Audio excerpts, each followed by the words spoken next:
Testing 1, 2. This is Ralph Hayes Jr., RHJunior, reality check, coming to you live on the internet for another broadcast of Spleen Squeezins.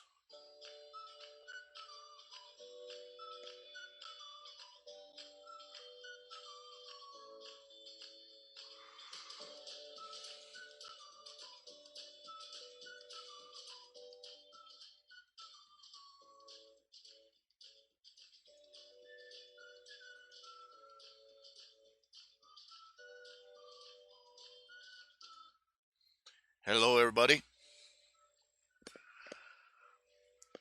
Another day, another dollar. Starting a little bit late today. I normally start around 6, but I'm starting at 7:30. I was tempted to start at midnight, but I decided no, by then I'll be too tired. I've not been feeling well the past couple of days. Just not exactly perky. Let's leave it like that. And gut rumbles and stuff. So,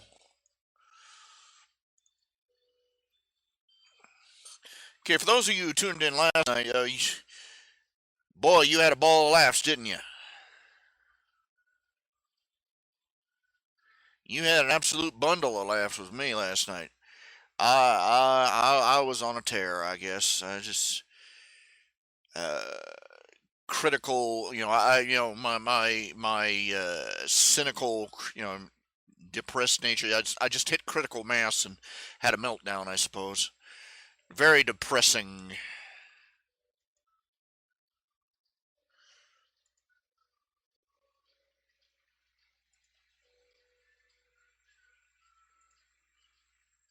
Sometimes I think the reason God keeps me alive is so he has a bad example to show people.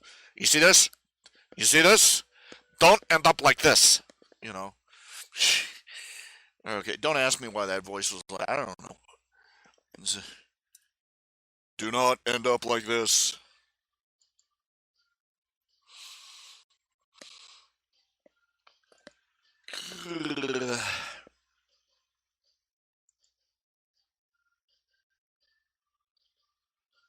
I don't know if this song. Let's move on. Okay.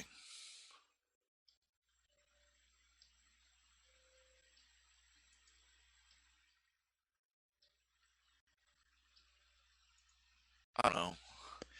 Same old music I listen to every night. Gets old. Got like nearly 800 song files here, and it all sounds the same after a while. But it's the only thing I can play where they won't, copyright, copyright, copyright.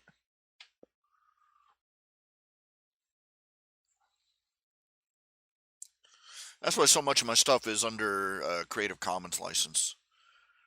Because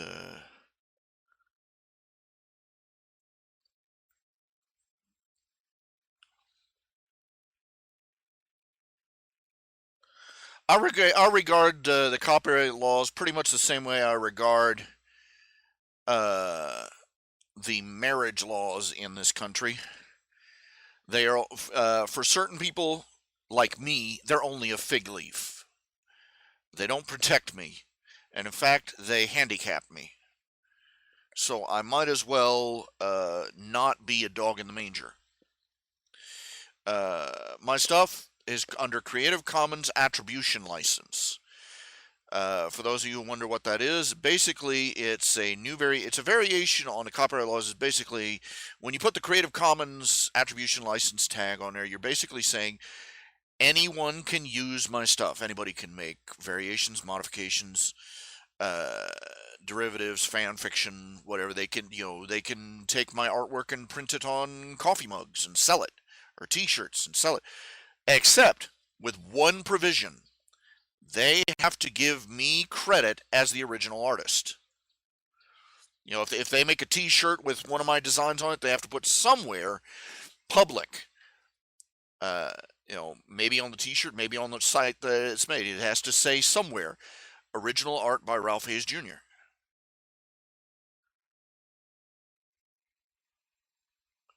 And quite frankly, that's all most people are willing to. This is one of the things that artists complain about a lot. That there's so many people who come up to them try and get freebies. You'll get all sorts of exposure for it. You'll get all sorts of exposure from working with our company doing this product. Putting in hundreds of hours of work designing our web page or painting our mascot or designing our logo. And just think of the publicity. I'm sitting, and all these artists are sitting. Yeah, I'm thinking of the publicity. Man, I just can't wait to take all those publicity bucks and pay my rent. I'm going, when we're done here, I'm going to take a fistful of them publicities down to the grocery store and buy myself some lunch so I can eat today. Yeah. Who needs money? Nobody everybody wants the best deal they can get, but some people are trying to get nothing for something for nothing. The problem is that too many people think that artists, artists make it look easy, unless you've watched an artist gnawing and gnashing and trying to draw something, you've not seen how hard it is. It took you 3 hours to draw that. You're lucky it didn't take 3 days.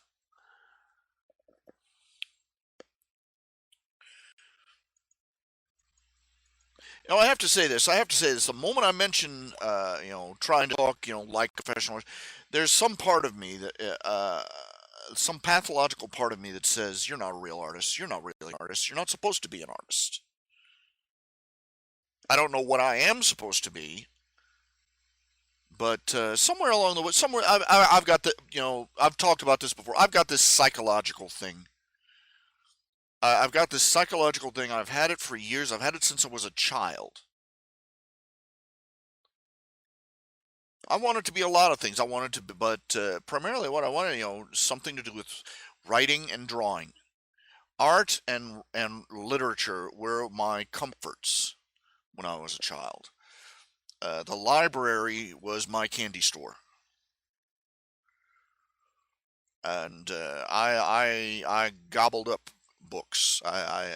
Fiction books.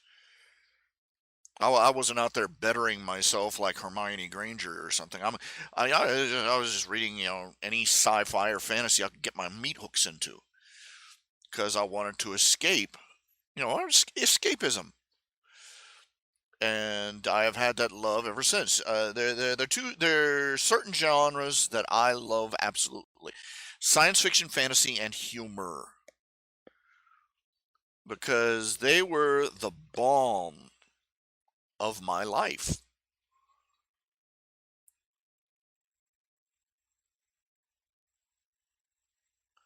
And I have to say it. I hate to say it, but as a child, being a Christian, being religious, much less being a born again Christian, comes with a lot of heavy emotional burdens, a lot of guilt, a lot of anxieties. And before you say anything about that, it has to be noted those guilts and anxieties and worries, those are the things that they're necessary. They're necessary. They're a vital part of our psyche. Beware of anybody who feels no guilt.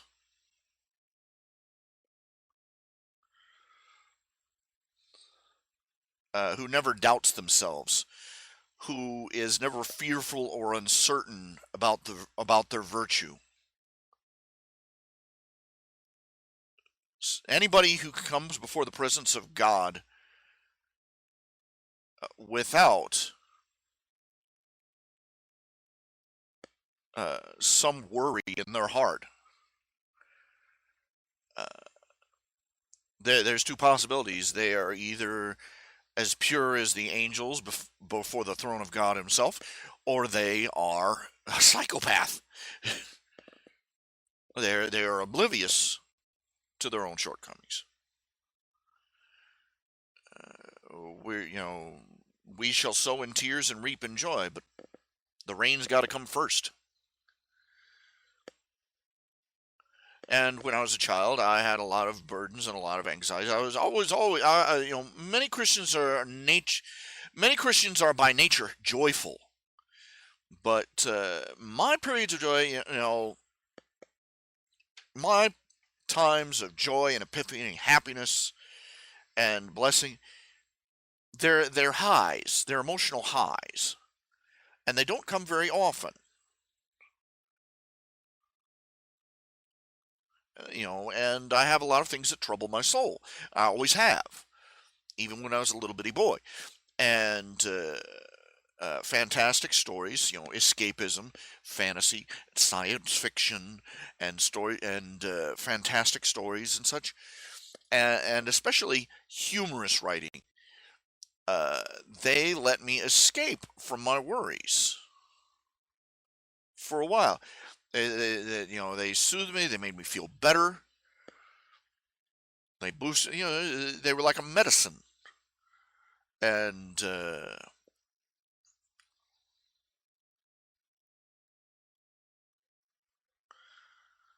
they soothed a lot of my anxieties. It's been noted that you take a look at the great comedians.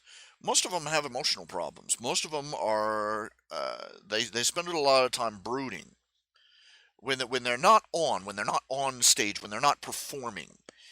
They spend a lot of time, you know, at the dark end of the scale.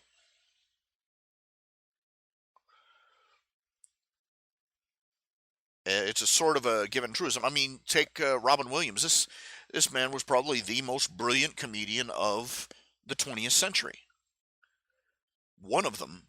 He was one of the funniest men in 100 years, and he was plagued his entire life by depression, by horrible depression, and then at the end of his life, near the end of his life, he started suffering. They discovered, I forget what it was, a degenerative neurological disease. I believe it was Alzheimer's. They found out he had traces. He had signs that he was succumbing to some chronic degenerative disease. Brain, neurological disease, and that was just too much for him.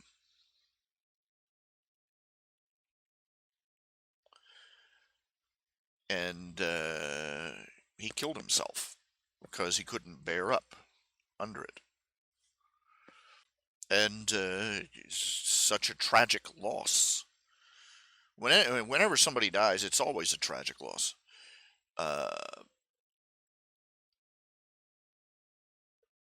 I wish there had been a believer, a Christian of his acquaintance that could have been there and comforted him and told him the message of Christ and demonstrated it to him in his life. Not, God only knows uh, uh, what difference it would have made.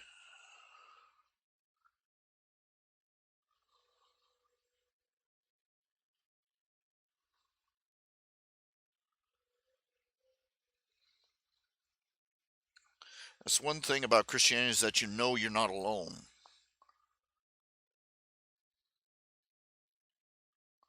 Even in the bleakest of circumstances.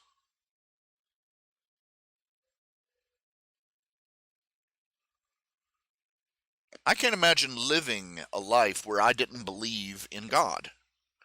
I can't imagine a life where I didn't believe in God. Much less a world where living a life where I didn't believe in Jesus. I was raised in a Christian home, and I made a profession of faith at a very young age. I called on Jesus when I was just a little bitty fella, not even in double digits. Got down on my knees and begged Jesus to forgive me of my sins and to save me and to accept me as his child. And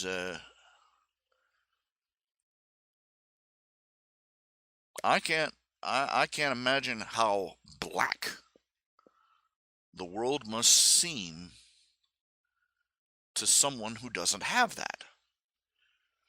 Because I don't care how upbeat they are.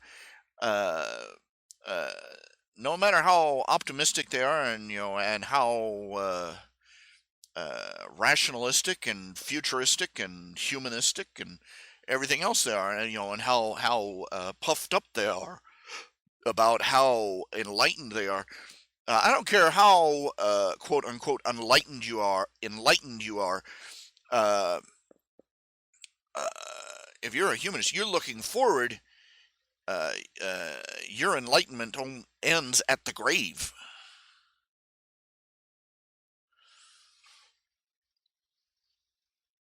No God, no heaven, no eternal joy or woe, no redemption, no forgiveness, no salvation,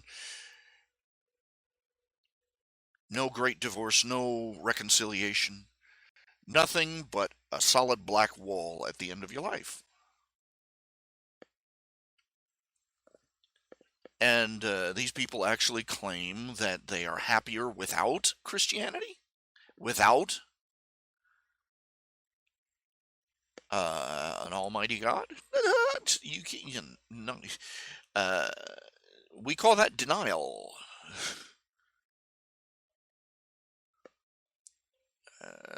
They spend their entire, they're going to spend their entire lives uh, trying to use the pleasures of the flesh to make them forget where the end, the end of the line is.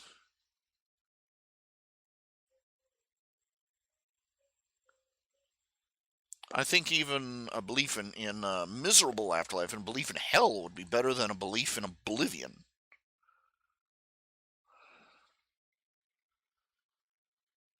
But they don't see it that way, of course. Some people you can't tell anything. Some people you can't reach. The you know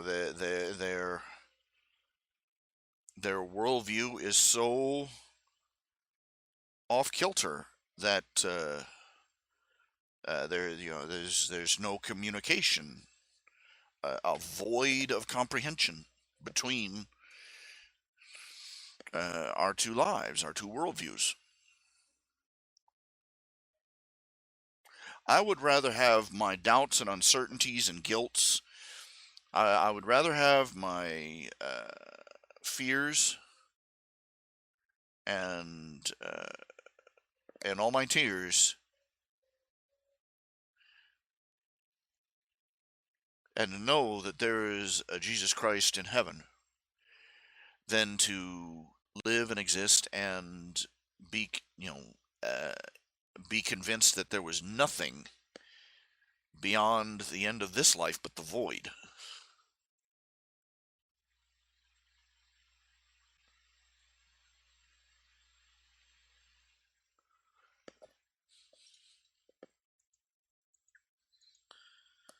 What does they call it? Pascal's wager.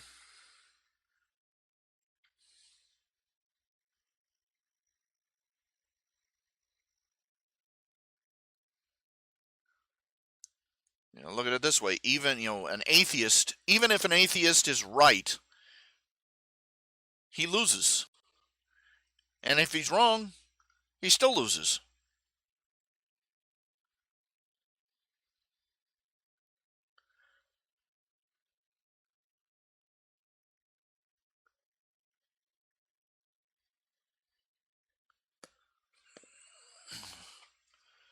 And they imagine themselves to be intellectually superior to those who pin their hopes on things yet unseen.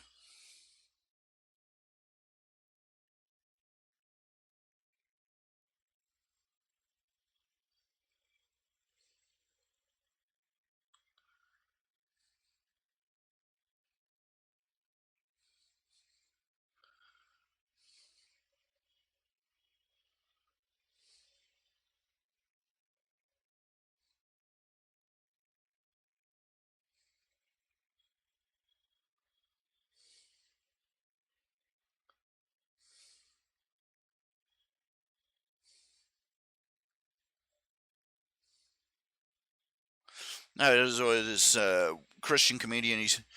This is a real thing. Atheist summer camps, but atheism isn't a religion. Hashtag not a religion.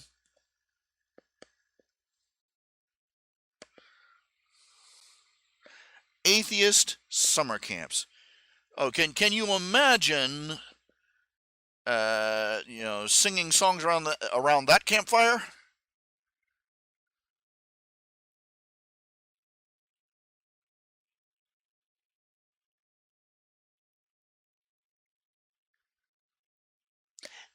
Can't you just imagine the songs?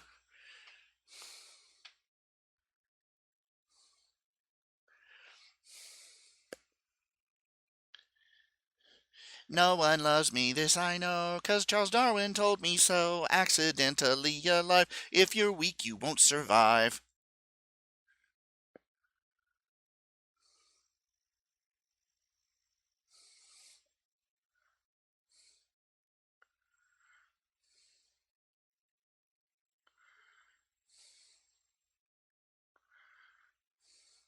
Just natural selection. Charles Darwin told me so. Big Bang.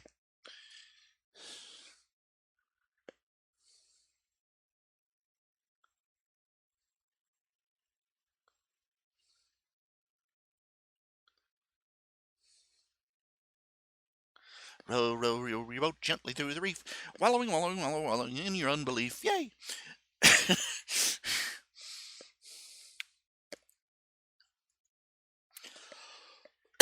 Okay, kids, let's all curl up in a fetal position around the fire. Want a s'more?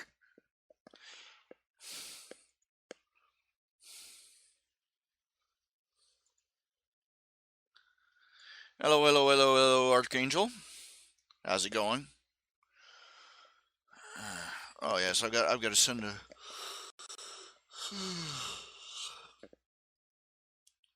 Uh, See, let's put it this way: I wouldn't trade all the tears in heaven for all the pleasures in earth.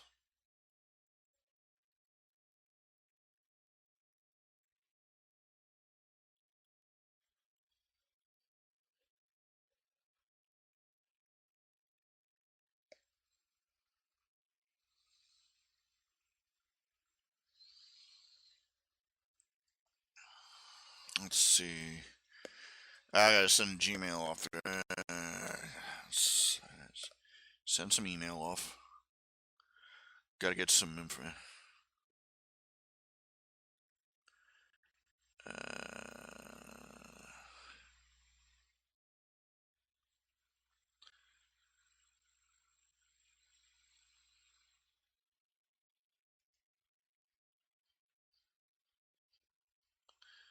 I hate Star Trek fan fiction.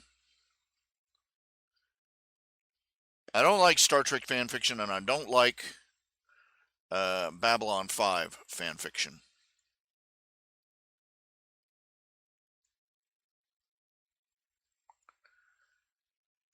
And a very simple reason for that. Just I lost my taste for the stuff.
kind of funky.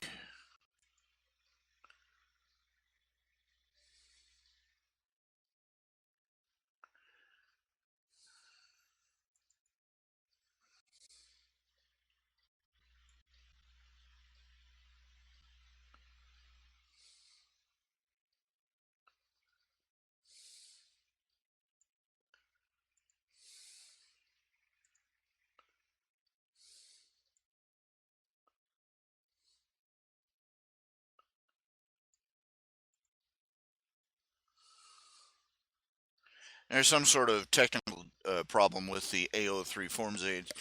Now that I put them on, where I have to review comments before I let them post, it keeps resending me ones I've already approved.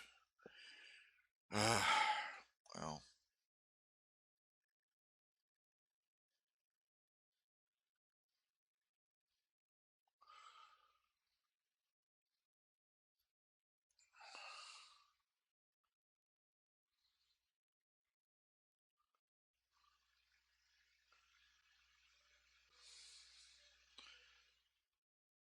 I wonder if people who study OCPD or like, OCD, if they ever study it from, if there are Christian researchers who look into Christians who might be suffering from, is there a religious version of OCD?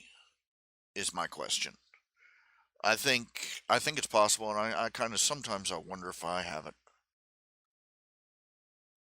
I have this, obsessive compulsive disorder. Now, I've talked about this before. Okay, this is pet peeve number one here on this issue is OCD and OCPD are two different things, but people keep muddling them up. That TV show Monk, that's part of the problem. Monk is supposed to have both. He has OCD and OCPD. They're two different syndromes. Now, OCPD is, well, Twilight Sparkle on My Little Pony. Obsessed with lists, obsessed with rules, obsessed with, and everything has to be done just so. And most importantly, the person with OCPD, obsessive compulsive personality disorder, believes that they're the one that has it right, and that if just everybody else would just shape up and get with the program and do things exactly the way they're supposed to be done, then there wouldn't be a problem. They don't realize, they are obfuscated on the fact that they are the one with the over obsessive problem. OCD is radically different. OCD is where you have reoccurring compulsive thoughts or impulses,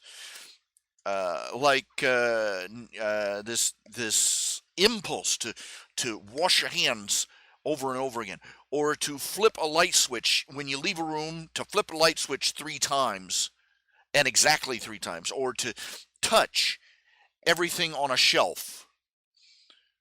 A person with OCPD presented with a bookshelf, a person with OCPD will try and sort the books by, by height, color, name, and alphabetical order all at the same time. And insist I have to get this right. A person with OCD will feel the urge, the anxiety-inducing urge to touch every single book as they walk along the shelf. There's and they're very big difference. And somebody with OCD realizes, intellectually, these thoughts, these recurring impulses, they're not normal. It's all, they realize it's all in their head, but the anxiety that accompanies these recurring thoughts, I have to do this, I have to do this, I have to do this, makes them miserable. If they resist the impulse, they're miserable. If they give in to the impulse, they're still miserable. And they suffer a great deal of embarrassment and shame and unhappiness over it because they feel like they can't control their own minds. That's OCD.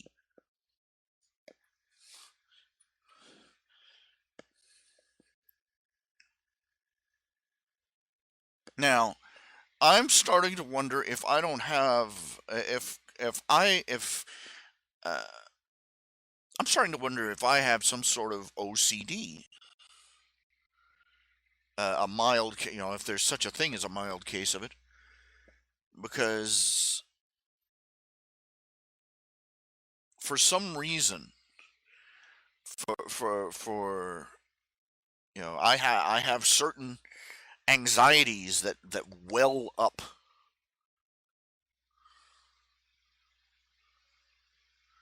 over and over and over again, and no matter how much I sit down and try and reason with myself, uh, especially when we're talking about theological points, that's a whole other can of worms. But uh, these anxious impulses keep dogging me again and again and again. Now I know that I believe Jesus Christ is the Son of God, that He is part of the Trinity, that He is God. I believe that He was born of a virgin, lived a sinless life, and died on the cross as a sacrifice for the sins of the world, past, present, and future, including mine, and that He rose again from the dead 3 days later, and He said that anybody who would believe this and who would turn to Him, repent, turn to Him, and ask Him to redeem them from their sins and to save them, He would save them, and they would become, at that moment, His child.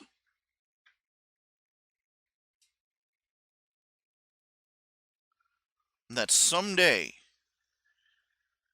He would that person would rejoin Him in a new heaven and a new earth. I believe that to be true, and I know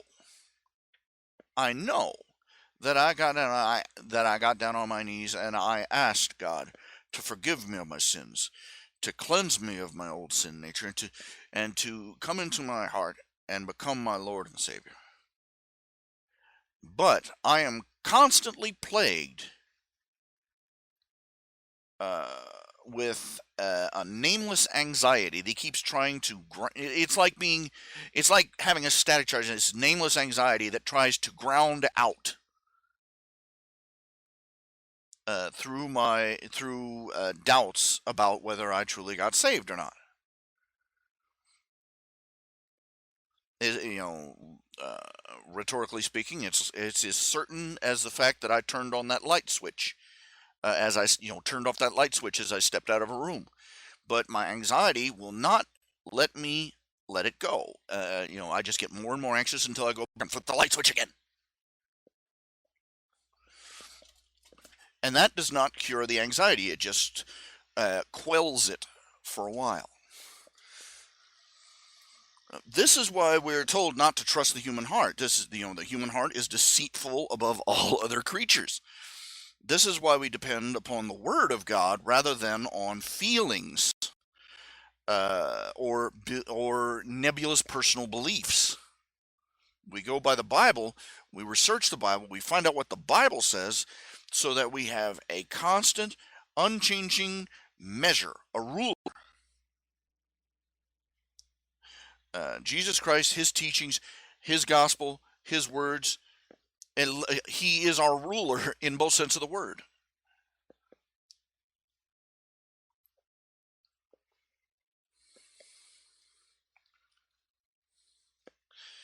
And this,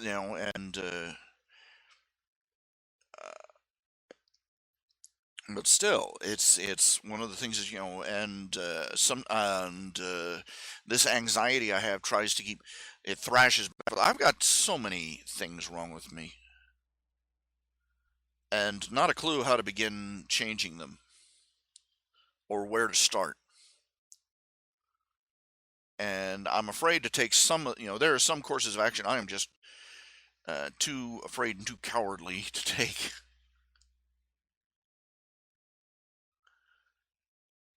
So every day it's a daily struggle. Why do you struggle so hard? Let's put it this way: you're out hunting. You shoot two ducks. One drops dead, and the other one's winged and keeps flapping away. Which one Yeah, the the live one is struggling. I would rather be the live struggler than the dead duck.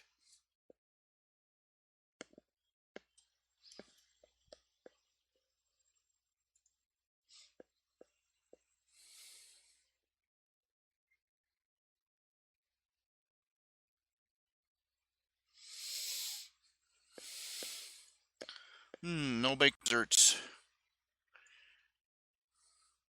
No bake cake batter truffles. No bake peanut butter cups. Peach blueberry quesadilla. I don't have peach or blueberries. Well, actually, I do. I do have blueberry pie.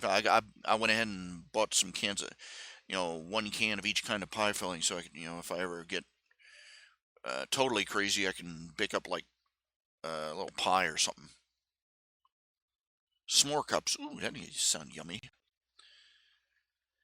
Cheesecake filled strawberries. Okay,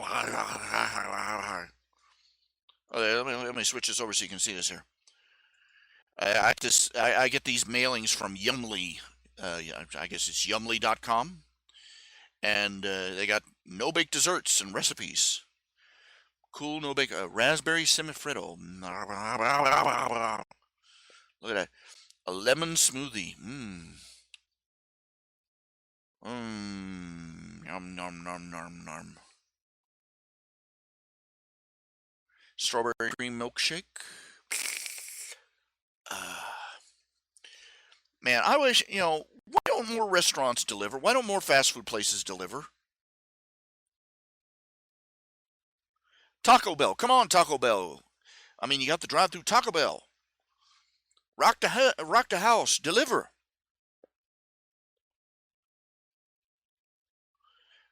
Pizza's about the only thing. Oh, you have to live in like New York to get. You have to live in a major city before people will start delivering anything but pizza. I'm thankful. I got like I got this little pizza place down here, Smitty's Homemade Pizza. Oh, and I got some good stuff here. Look at this. I have ordered in twice. I'm trying to be in control of myself. And their website's down. Well, that's no good. That ain't no good.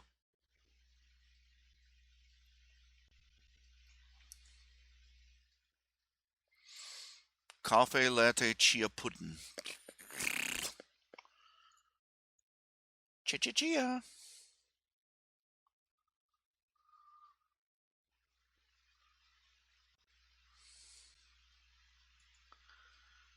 I don't need desserts.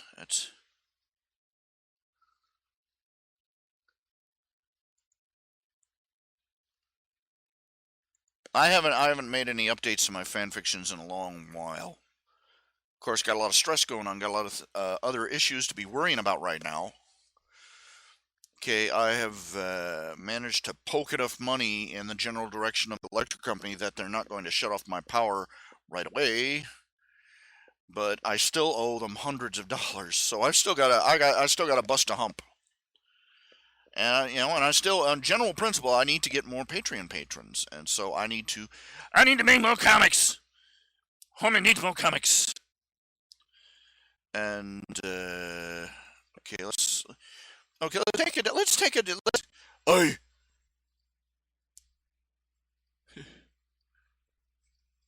Me am talk. Okay. Let's know. I need a new strip. I need a new strip file. New. There's custom made here. Webcomic. Here we go. Okay. Okay, golly gee whiz bang, and now I've got to come up with a comic and a gag, and I just don't know. Oh yeah, I've still got one more. Oh yeah, I've still got one more commission one. Okay, here's a thought for you. Here's a thought for you. Now, what do the Lion King, the Emperor's New Groove, and Zootopia all have in common?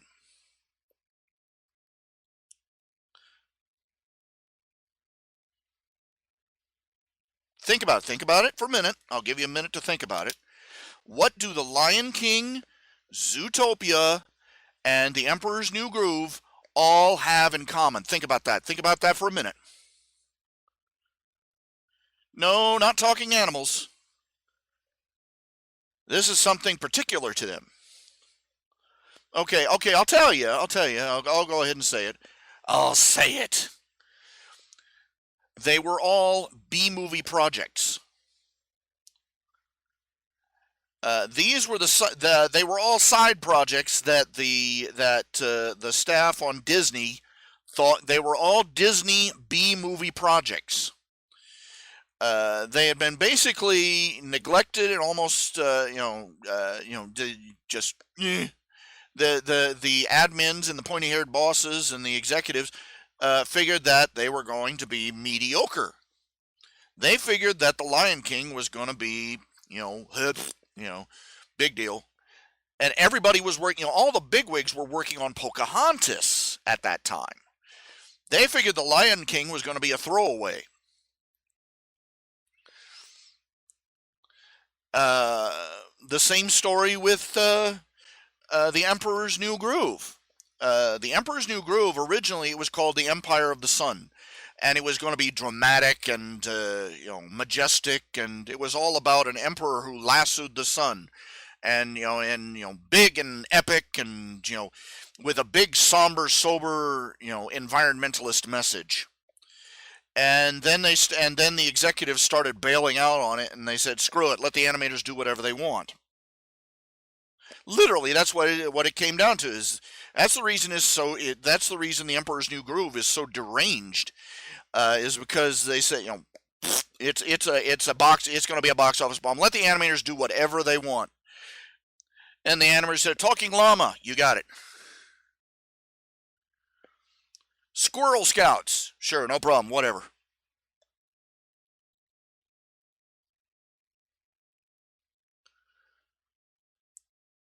100-year-old woman with a birthday cake, yeah, you got it, whatever."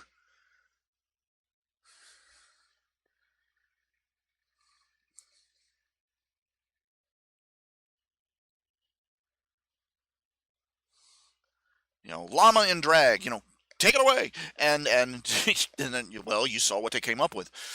Zootopia. The reason Zootopia did not have more merchandising, Zootopia, they figured right up until it went out on the air, they figured it was just going to be another mediocre flop.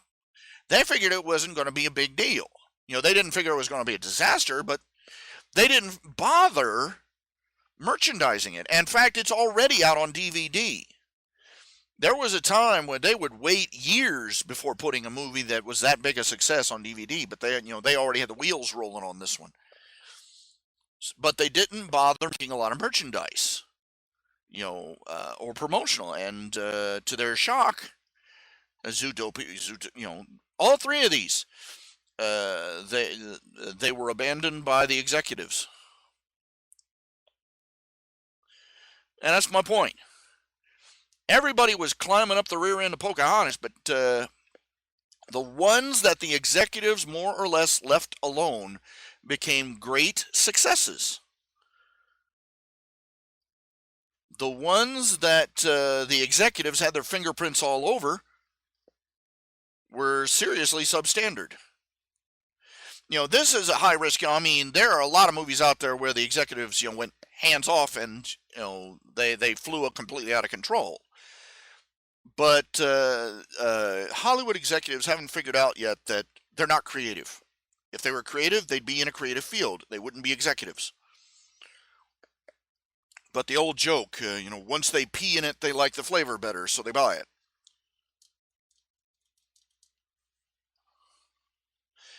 But they haven't figured it out. They haven't figured this basic formula out. They haven't figured out that creative people, you have to have high risk to have great accomplishments. You got to let the freak flag fly. The problem is that the executives and the investors and the shareholders don't want high risk, high reward. They want steady reward, low risk. And so they are in charge of the one thing they shouldn't be, an artistic field. And this is why it's always somebody from the far left of the field that takes everybody by surprise. What's the solution to that? I don't know. I don't think anybody knows. I know a lot of things that you can do that would make the problem worse. More executive control, or worse, government intervention. That's what Canada has. It's the Canadian government. Canada and Great Britain, they all, and other nations, the government basically runs the entertainment field. The BBC and Canada. The Canadian movie makers are all welfare recipients, basically.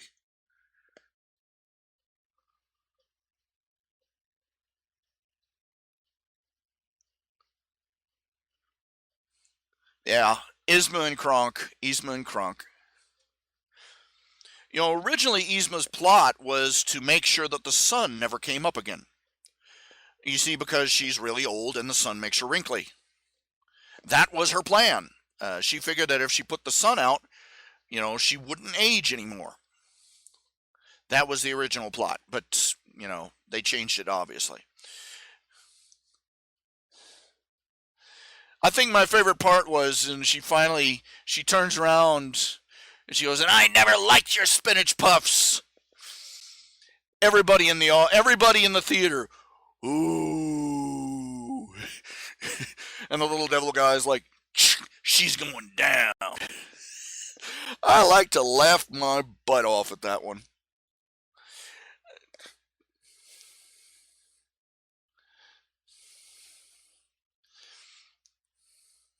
And remember, and the scene with the knife on her hip.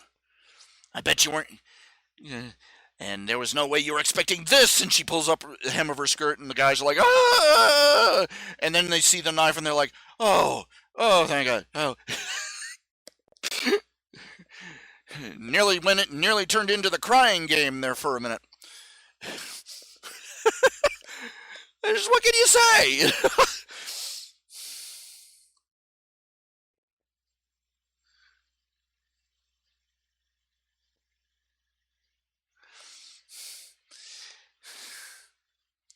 And the rating committee is at home going, "Damn it, check mark."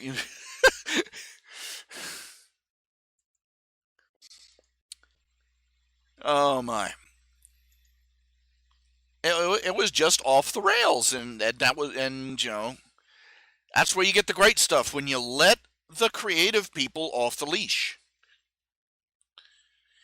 High risk, high reward.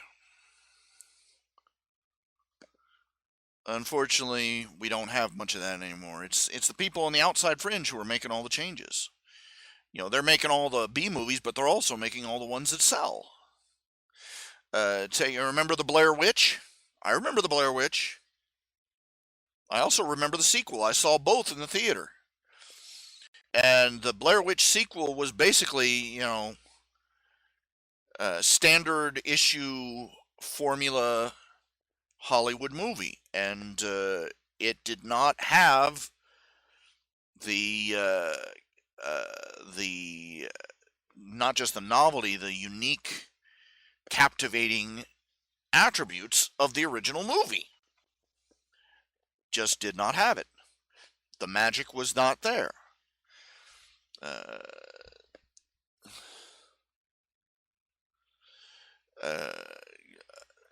there's a dozen ways to say it, but if you're going to catch lightning in a bottle, you got to have a lot of bottles, and you got to be willing to put up with getting hit by lightning once in a while. But the people who are making movies and the people who are uh, producing them are working at opposite purposes. All the movies by Yul Boll, Uweboll, those incredible sucktastic movies. Most people don't realize, in America we're all going, oh, who could make this thing? And what you don't realize is that he was trying to make bad movies. His objective was, in his home country, the way they've set it out, the government funds these guys, and if he goes and bankrupts a movie, if it fails, he gets a payout.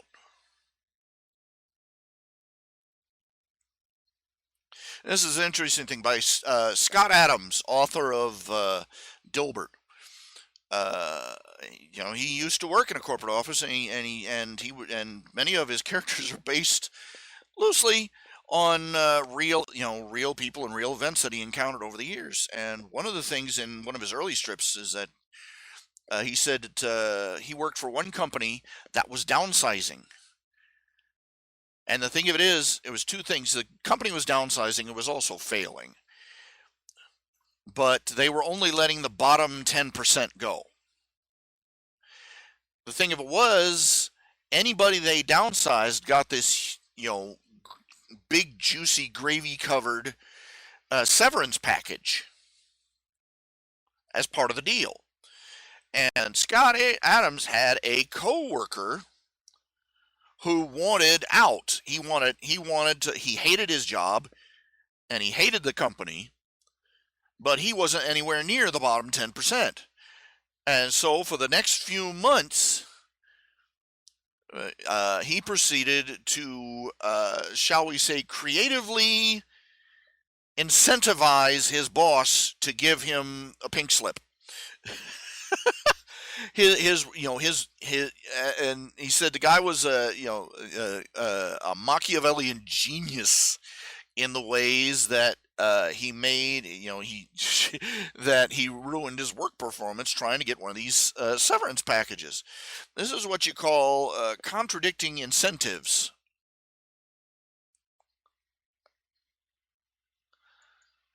And many of the problems we have in the corporate world, and so it involves contradictory incentives. The Peter Principle is one of those contradictory incentives. A person gets promoted until they reach their level of incompetence. In any hierarchy, a person will be promoted upward until they're in a position. That's the tendency anyway. That's the trend. That's the way the river flows. People will get promoted upward until they reach a point where they're too, they're not good enough to do a good job, but they're not bad enough to get fired, and there they stay.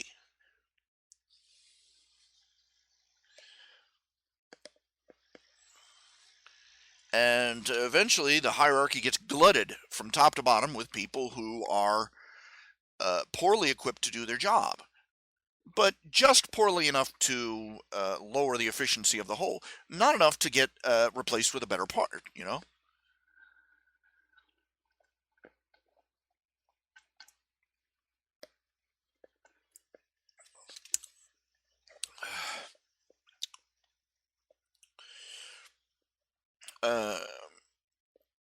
So conflicting incentives. The company wants to put the best people in the best places for the best job, but the self-aware worker wants to avoid that last fatal promotion. Hierarchies all work under the assumption that the apprentice will replace the master. Unfortunately, very few corporations have an apprentice-master system. What they have is they have, they have different jobs at different levels. A good floor, a good floor mechanic is not going to make a good supervisor of the other mechanics. Not necessarily. And in fact, the system is so system, and once you get that Peter principle set in, people are less motivated to do a good job than they are to follow the rules because they're in over their heads, and the only way they know how to survive is by going by the book, even when the book makes no damn sense.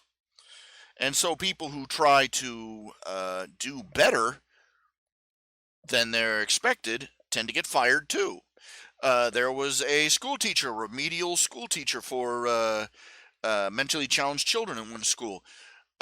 She took her class, of remedial students. By the time she was done with these little kids, they were reading, they were writing, they knew their numbers, they knew their colors, and she got fired. Why?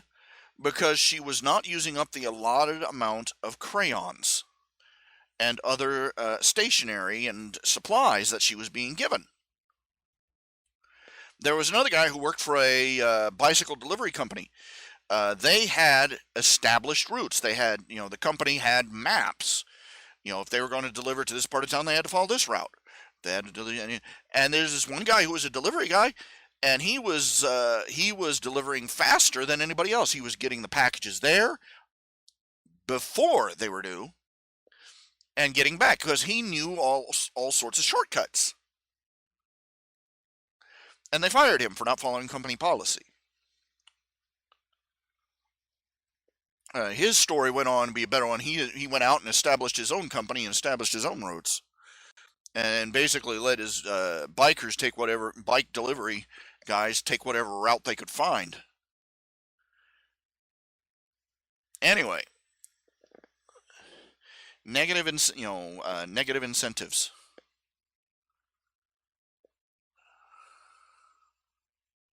And then there's our electoral system. I've talked about this before. In any system where it's everybody uses democracy, everybody treats democracy, not just democracy in general, but the system of voting, first past the post, as if it were sacred. What they don't realize is that it is fundamentally mathematically flawed.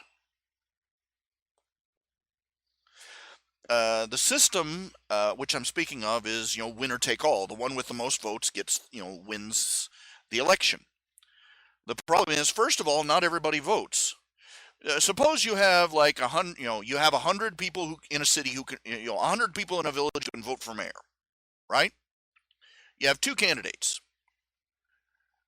Only 60 people actually come out and vote, and only 40 of them vote for the winner. He won, 2-1, right? No, actually, he won 40% of the vote. Only 40% of the town's population wanted him in power. Everybody else voted for somebody else or nobody at all, because they didn't like the choices. That's the first problem with it. The second problem is that the spoiler effect. You can start out with a dozen candidates, a dozen different parties, but as time goes by, the process of elimination means that the smaller parties rapidly fall away because they simply cannot win. Not because of any moral failing of the voters, as the way it's presented these days, but because the statistical odds are against them. So eventually, first past the post voting always boils down to a two-party system. And you get the spoiler effect. Anytime a third candidate comes in, all that does is provide, again, a negative incentive. You have cats versus dog, and Mr. Wolf comes in and tries to run on his own independent party. What does that do? Instead of instead of guaranteeing a win for the canines, it splits the vote. And so it ends up with both, everybody that supports the wolf and the dog losing, while the cat party wins. And so people have a negative incentive to vote, even if a better candidate comes along, for a third party, because even if the third party candidate is so much better, you're not going to win, and in fact, you're guaranteeing that you're going to lose even worse than you were before. So you have a negative incentive to vote your conscience, quote unquote. And you have to choose between being sanctimonious and sending an empty message that nobody cares about, or voting so that you get at least half a loaf. That's the reality. I can't go on. We got countless systems in our society with uh, negative incentives. Welfare is a negative incentive. It is an anti-profit incentive. Once you get on welfare, uh, food stamps or financial aid or any of the other aids out there, uh, you cannot make progress, because if you make progress, you will be dropped off. And we sneer and rant and seethe and rage at all these welfare people. What happened? We're the ones that set up the rules.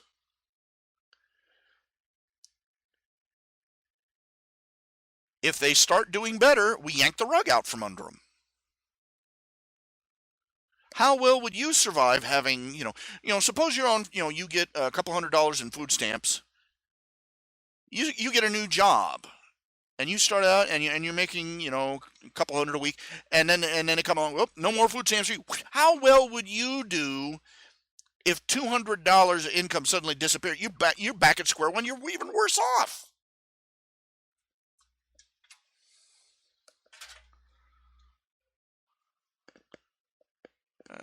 We're not just subsidizing idleness.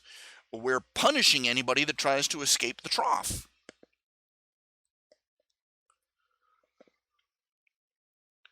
And millions of people every day, they have to choose between their dignity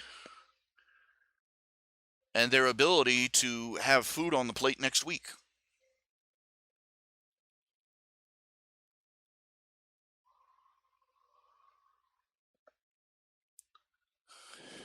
This is why simply cutting off welfare, cutting off all these subsidies, uh, you know, we need to find a way to transition out of them.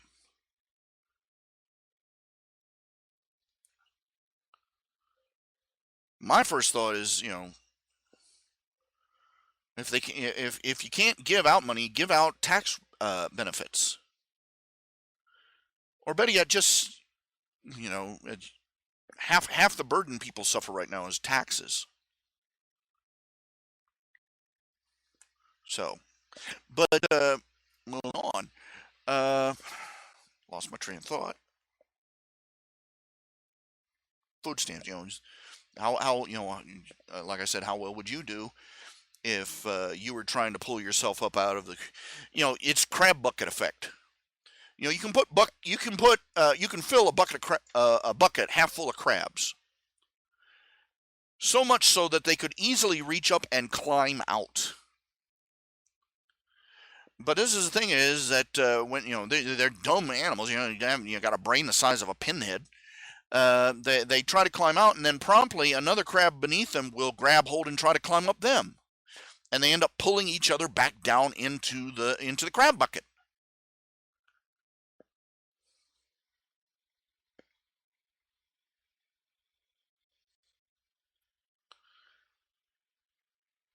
Except in this metaphor, the biggest the biggest, heaviest, meanest crab is the government down at the bottom of the bucket, pulling all the other ones down every time they climb up.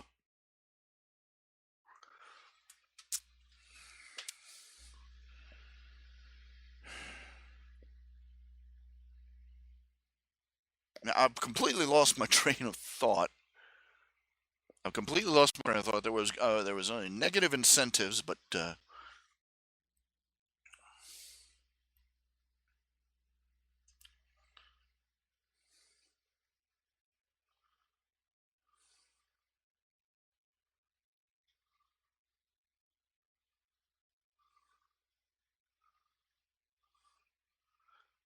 this actually happened in India. They had, there was one period where many of the coastal cities, they were having trouble with snakes, cobras.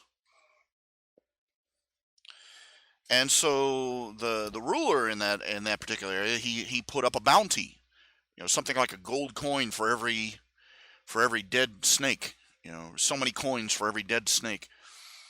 And he immediately saw the rise of an entirely new cottage franchise, home snake breeding.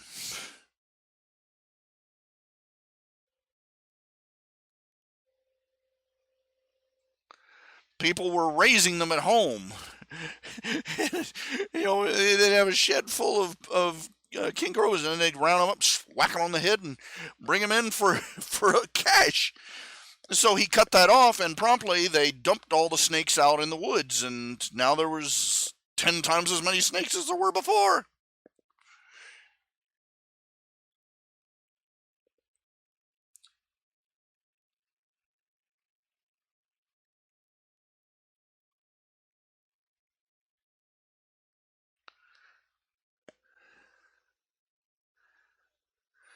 Oh, got kind of ache in my side here. There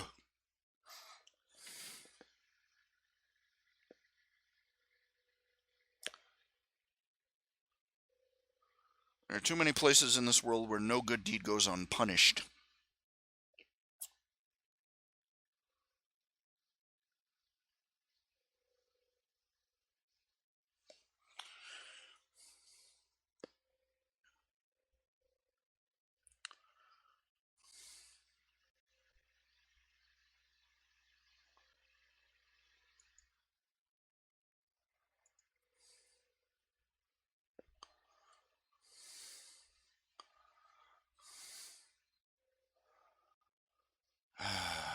It's really frustrating, man. I had a topic I wanted to hit on, and I've completely forgotten it.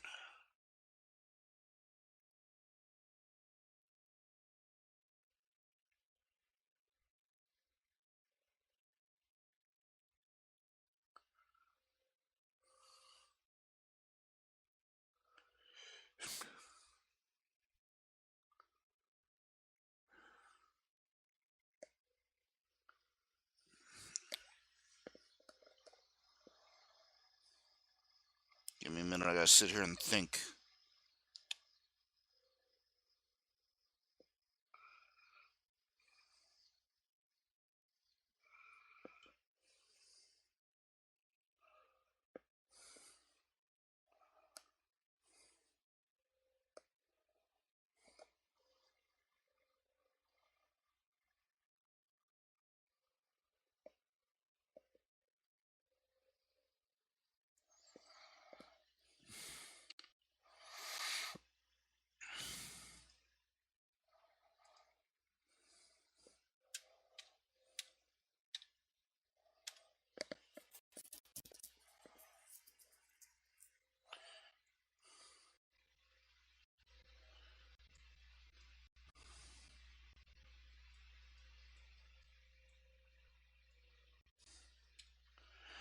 This is one of these memes. It says here. Let me see this. Let me switch this over here. Leftist moron. If you need a gun to feel safe, the place where you live is shit. Now, tell me if you can spot the logical fallacy in that statement.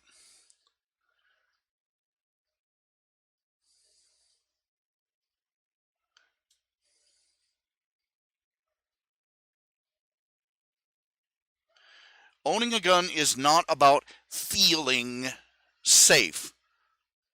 I can own a teddy bear and feel safe. A gun is about being safe. A gun is about buying something that you hope you never need but you better have if you do. Try and use that with any other lot. Try and use that with any other scenario. If you need a fire extinguisher to feel safe in your house, then the place where you live is a fire trap. No.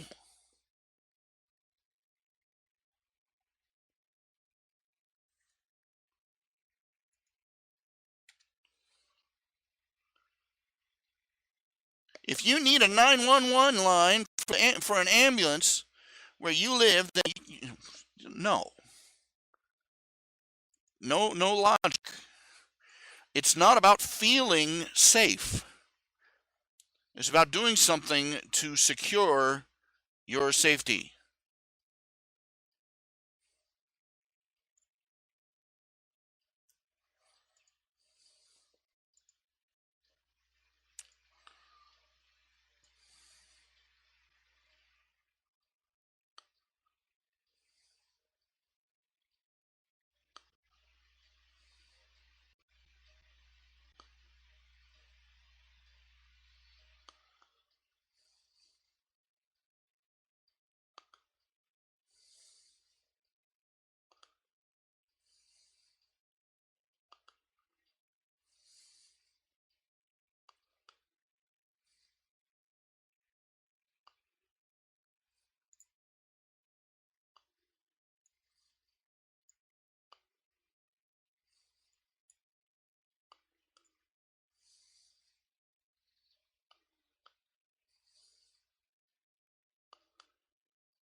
I'll remember what that negative incentive topic was about 3 hours after I shut down the stream.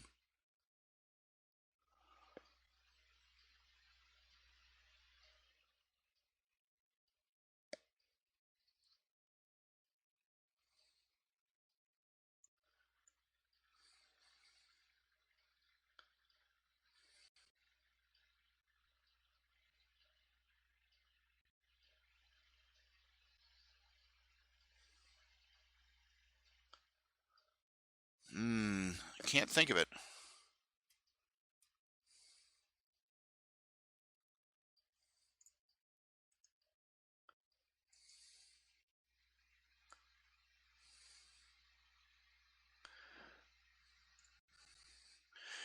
This is an aspect of history I didn't know about.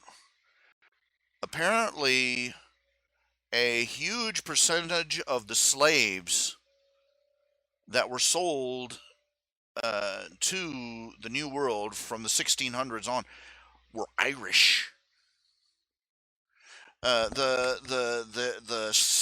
trade in white slaves through the Islamic trade routes was huge.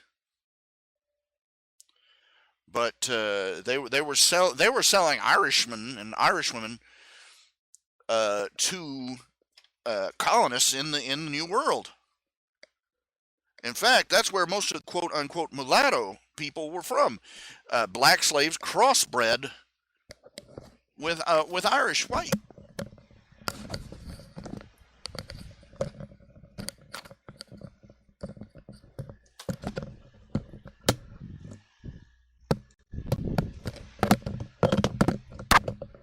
Just a second.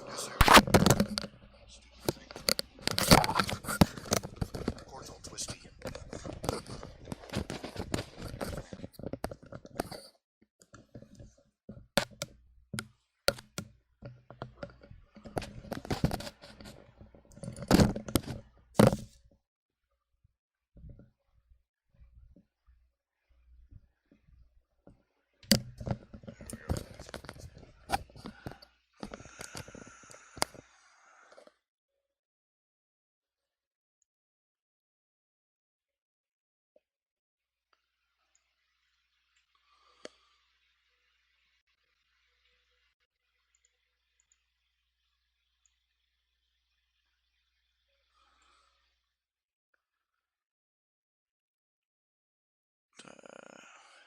In fact, the last woman to be killed in the Salem witch trials was an Irish slave.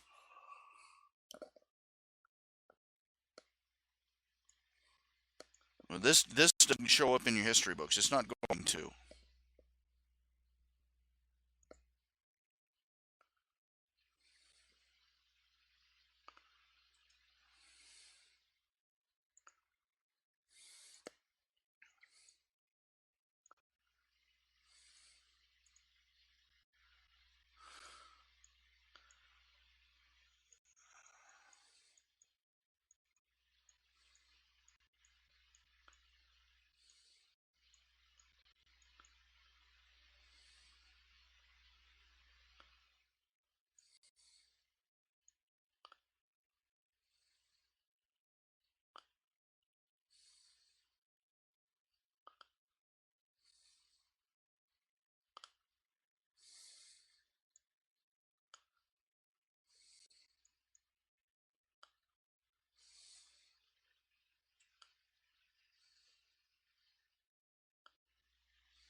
I really cannot remember what I was thinking of.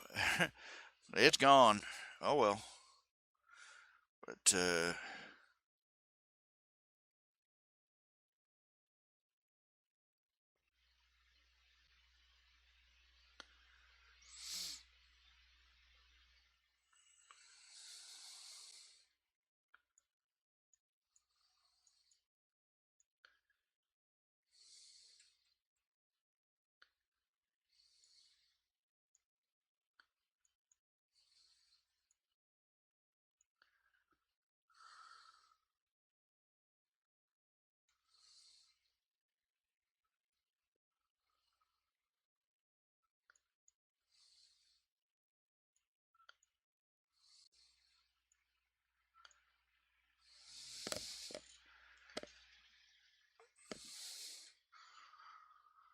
oh my.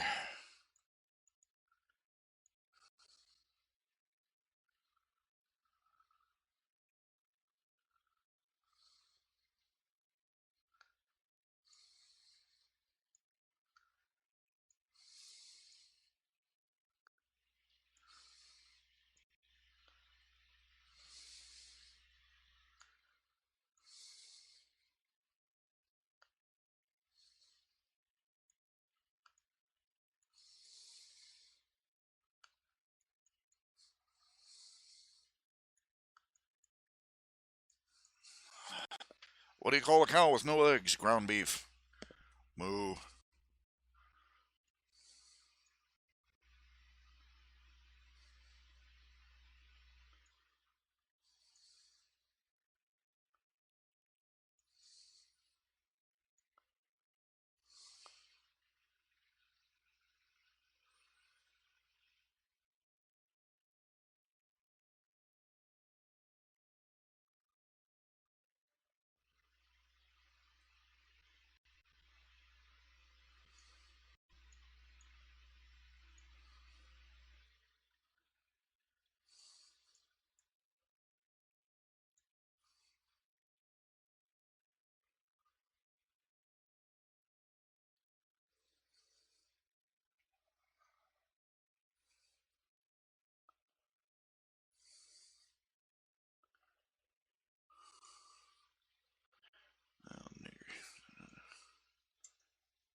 Okay.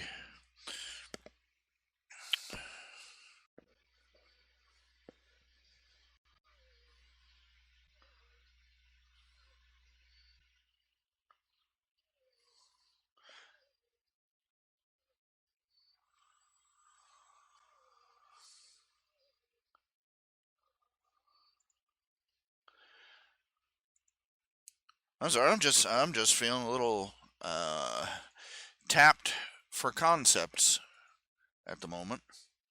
I had several topics I wanted to talk about, and I've forgotten them all, and I just can't remember where I put them.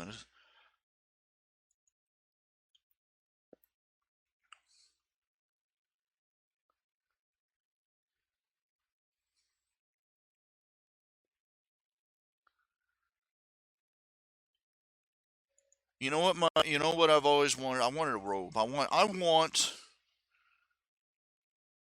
a cloak. A cloak. I want a robe. I want a cloak, and I want a robe with hoods. I want a robe with a hood. I mean, I want like a Darth Sidious robe. I'm not exaggerating here. I want one that covers me up the way that,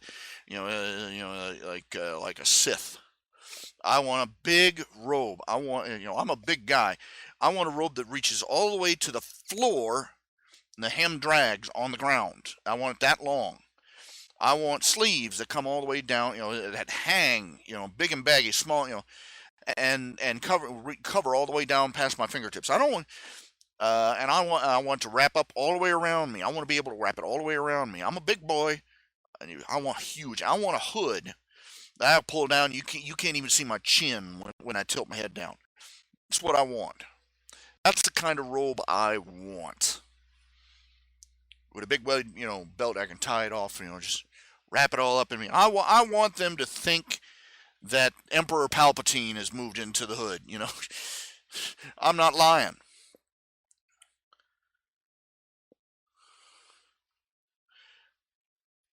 I've reached a physical state where I can no longer bring myself to give a rat's ass what people think of what I'm wearing.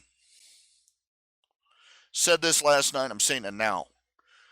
I I'm going to be ending up like that, like those people you see on the internet, those pictures of guys with on the subway with tie-dyed togas and crap. I don't care.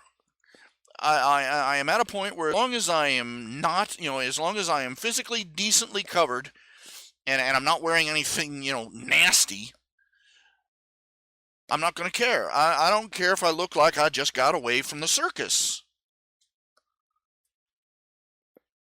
Uh, you know,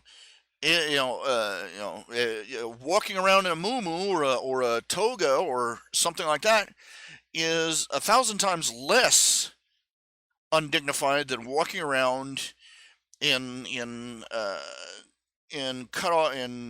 tattered cut off sweatpants and t-shirts that are 4X and are still stretched tight on you, look like a sausage skin. I don't want to look like no freak or nothing. I'm gonna wear a t-shirt and no, they don't. It's just a matter of people do not make clothes for people like me. You have to get anything you want custom made, and at that point, if you're going to pay buku bucks for custom made clothes, you might as well. You people are going to stare anyway. Give them a reason. Have fun with it, and wear clothes that are like 1,000 years out of style, and not give a damn. Bring back the chitin, bring back the toga, bring back the traditional kilt, bring back monk robes,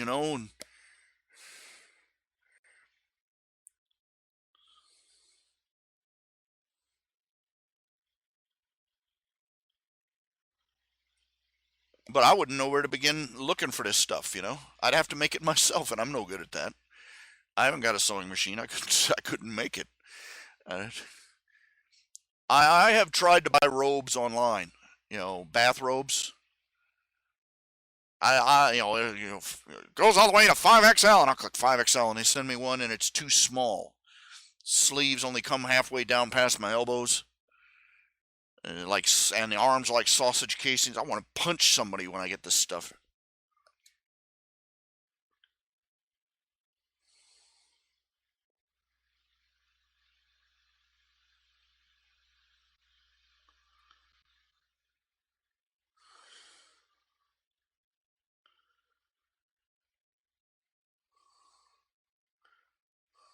My grandmother and my great aunt and my great aunt, they all had to wear, not their nighties and their moo and their night uh, robe and stuff, because that was the only thing that was made in their size and shape. And it was just, I don't know where they came up with the dress clothes to go out for the funeral when Grammy died. I don't know.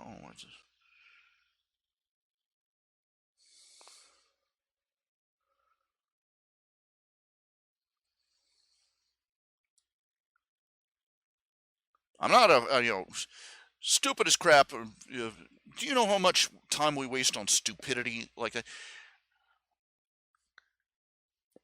Oh, my dad's, you're going to go apply for this job here at Walmart. You need to be dressed up. You need to wear a tie and a dress shirt.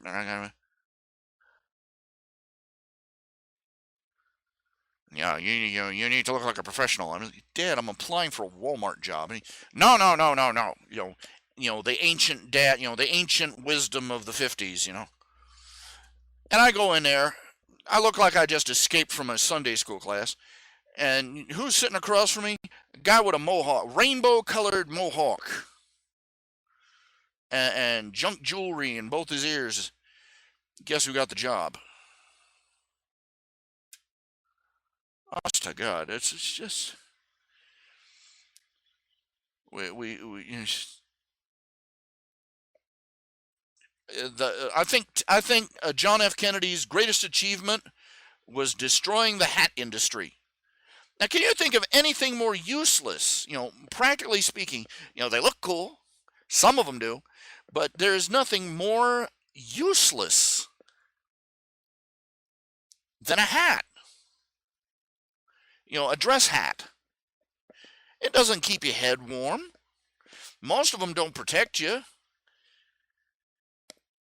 If you have to watch out. You can't get a hat originally was to protect your head, keep the wind and the rain out of your eyes, and keep the sun off the top of you. They don't do that. These fancy dress hats, you gotta, baby, you can't even be out in the weather in them.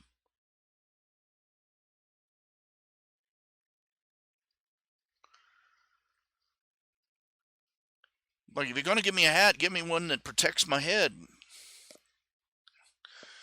I used to buy these straw hats that were, Panama hats. What do they call them? Panama, nice big brim, and they always had them at the dollar store of all places. But they look nice. It's like, kind of hat you at the beach. I don't care.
feet hurt.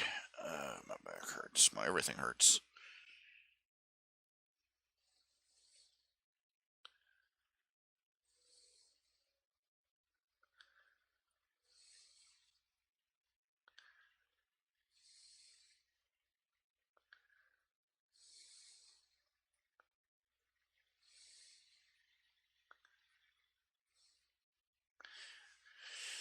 Uh,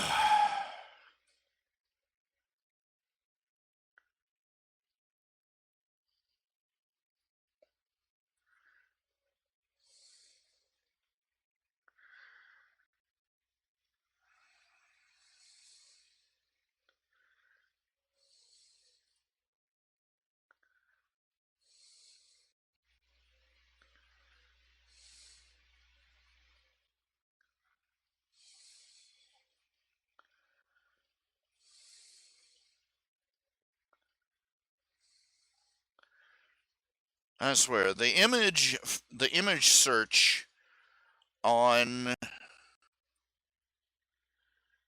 Google is just terrible nowadays. I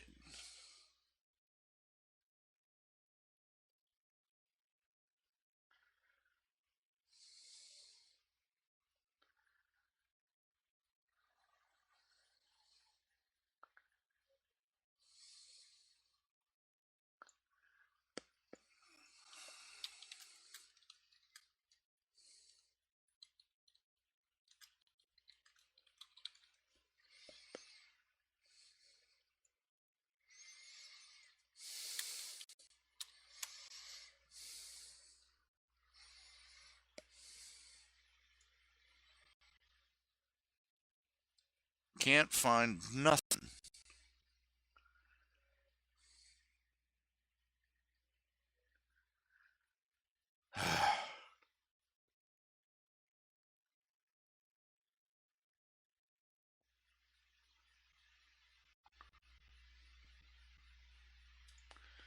What a waste of time.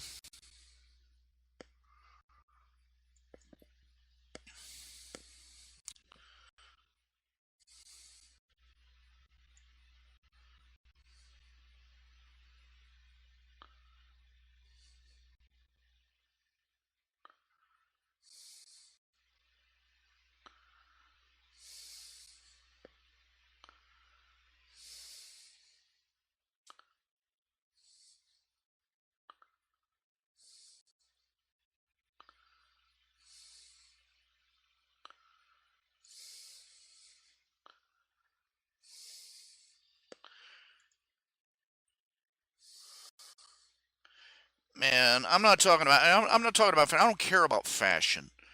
All I care about is being, comfortable and covered anymore. And if I'm going to have to struggle like this just to find clothes, I might as well be a Walmart freak, you know,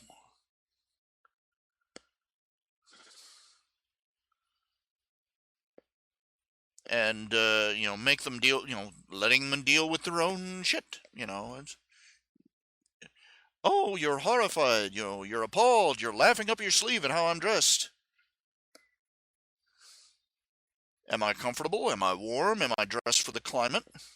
Are you? No. There you go.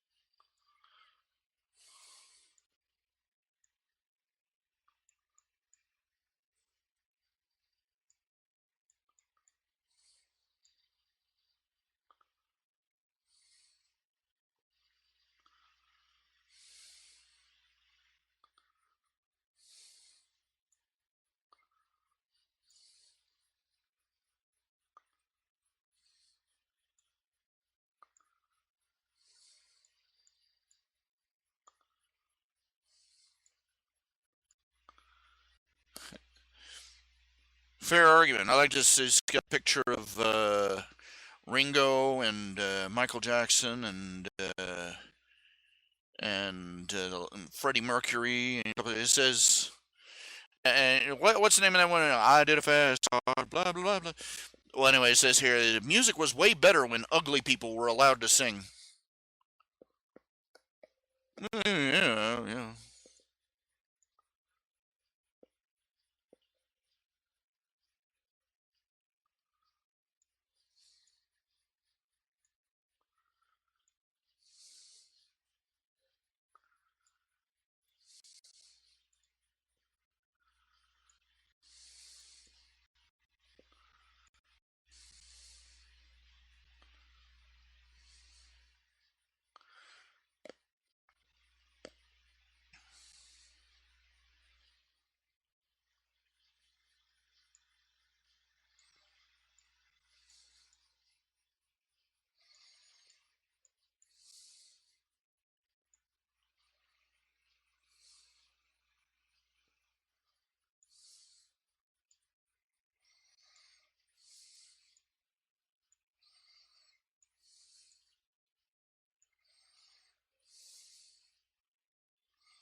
Nobody uses animated GIFs anymore. They're all videos.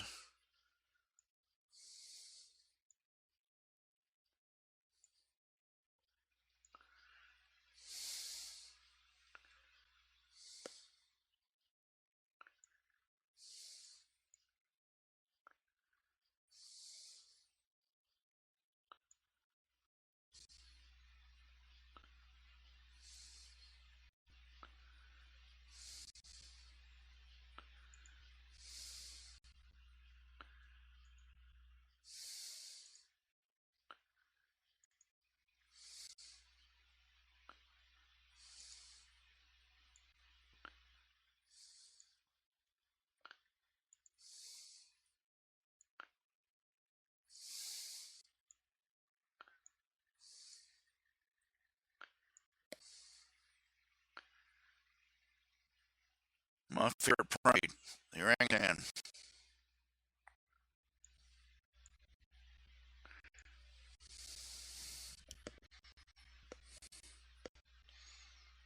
Blame Clint Eastwood for that one. My favorite monkey. Ook. I always thought, other people like the chimpanzees and little organ grinder monkeys and the gorillas. Me, it's the orangutan. Orangutan's always like cool, man.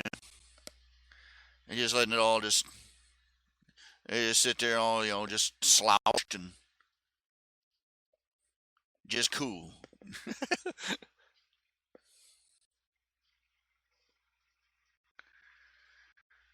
I don't care how gorillas always look angry, and those chimpanzees, it's just psychos. Read up on them little things, man. That is just vicious. You wouldn't want to mess with an orangutan either, but twist your head off, man. Bite your face off. But you don't mess with a wild animal. But, chimpanzees, they're just vicious.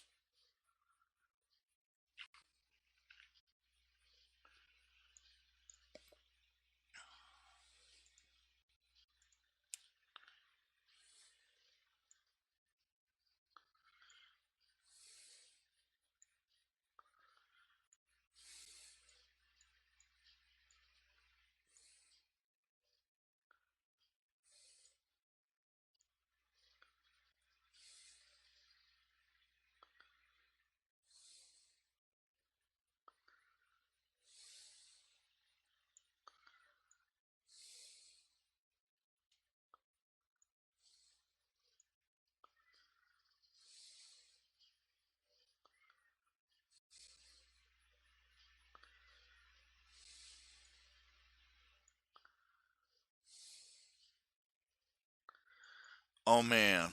Oh man. Let me just now this. Look at that.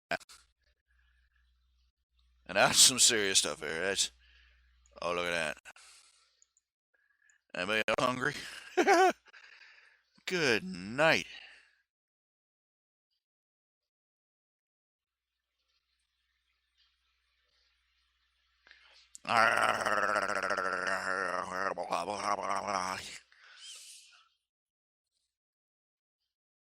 I haven't eaten much today. I've actually managed to keep my calorie intake low and my carb intake. Let's see.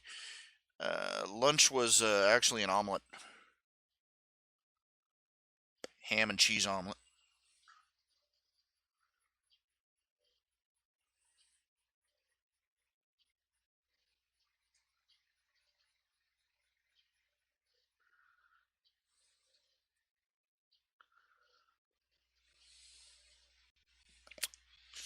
Yummy.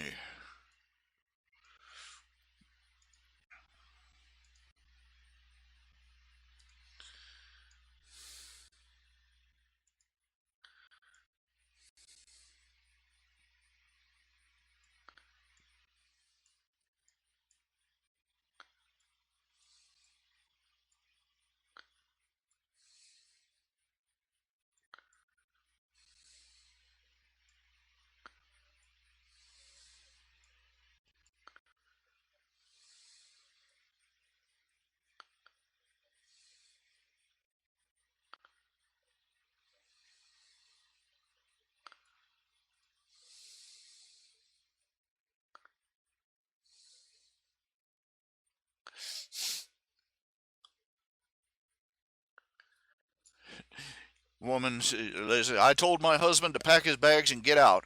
As he was leaving, I yelled, I hope you have a long, miserable life. And he said, oh, so now you want me to stay?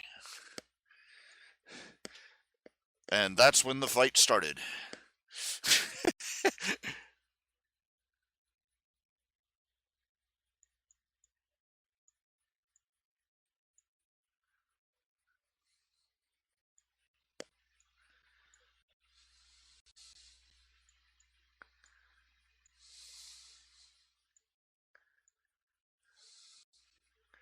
Now this is clever. Is a one man three wheeled camper. Look at this. Look at this.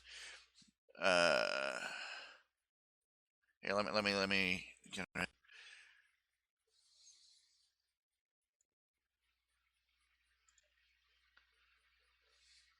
this.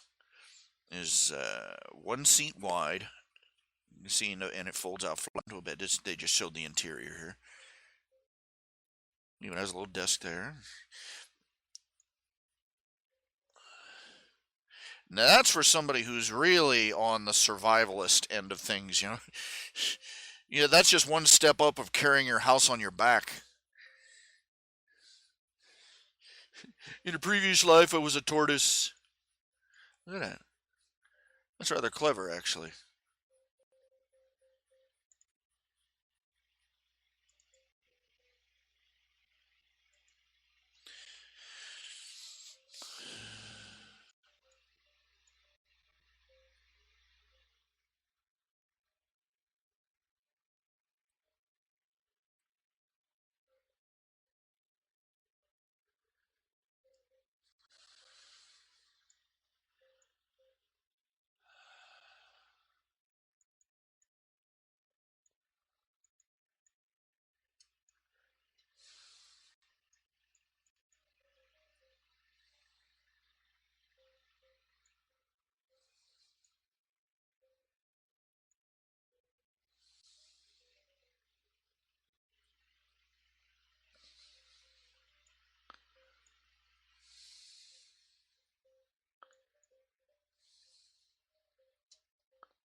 Like I said, Neil deGrasse Tyson points out, what profession do all these senators and congressmen have? Law, law, law, law, businessmen, law, law, law.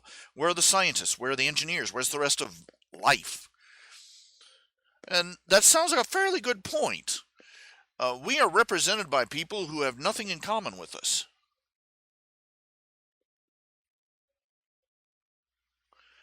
Most of them are millionaires. Many of them are inherited millionaires now, and most of them have been living in, most of them are in their mid 80s. They're up in their 60s, their 70s, their 80s, and they've lived inside the Beltway for 30, 40, 50 years. And they're all lawyers. And but think about it this way: who else would have the time? Who the way we have it, with all these campaign finance reforms, campaign finance reform, otherwise known as the Incumbent Protection Act, basically makes it impossible for Joe Average to run a campaign, because there are so many technical limitations on where you get the money and how you're going to run a campaign without money. Where are the scientists? Where are the engineers? Where's the rest of life? They're out there having a life. You think you're going to get somebody who's dedicated to science? Some lifelong astronomer who's going to drop everything? No, I'd much rather spend my time looking at Hillary Clinton's face across the aisle than looking at a supernova. Oh no, yeah, I'm all head up for that. There's some rancher out, some rancher with 1,000 cattle out there in the middle of. Oh yeah, I spend all day looking at horses' behinds. I can't wait to come out here and look at horses' behinds in the White House. The reason you don't, our representative government, the way it's set up, the way we've set up our government, and all these regulations that we've made on how to get elected and how to run a campaign finance reform is basically campaign finance reform is just another way of phrasing restrictions on your right to spend your money as you please. It's a strangling of free political speech.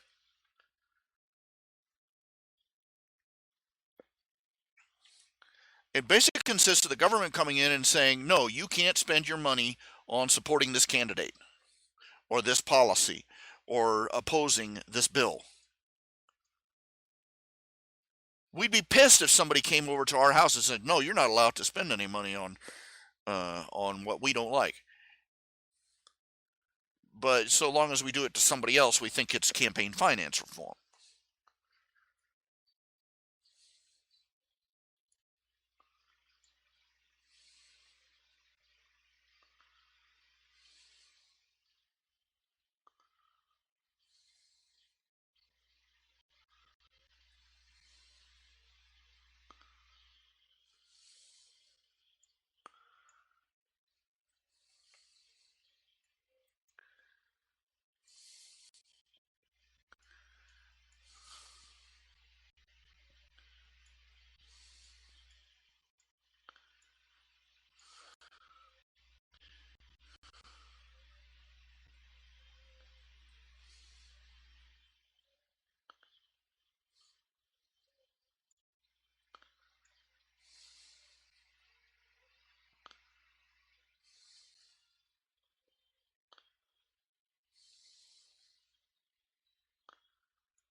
Think about it.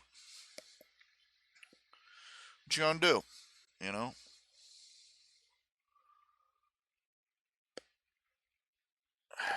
I think the lesson for today is that our system, our society, is so full of self-defeating systems.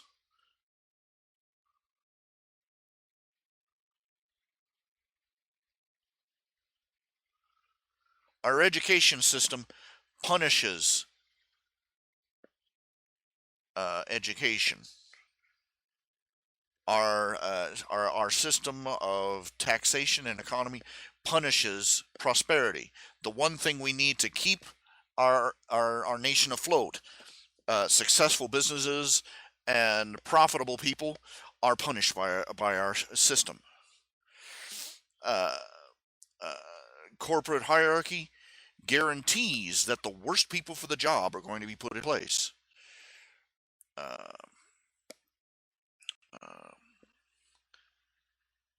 Budgeting, departments, whether you're talking in the government or in the private sector, every department has, whether you're talking a government department or a business department, a department in a business, they get an annual budget. And what do they do with the budget? Every year, at the end of the year, every department uh, sweats to make sure it's spent every last dime in the budget. If they come in under budget, they sweat to spend the last of it. Why? Because if they come in under budget, they will get their budget cut the next year. They get punished for being financially responsible. So they have an incentive. Every government department on the planet has a negative incentive against being fiscally responsible. It is an unspoken goal of every department in every business and in every government office to overspend on their budget so that they will be given a larger budget next year.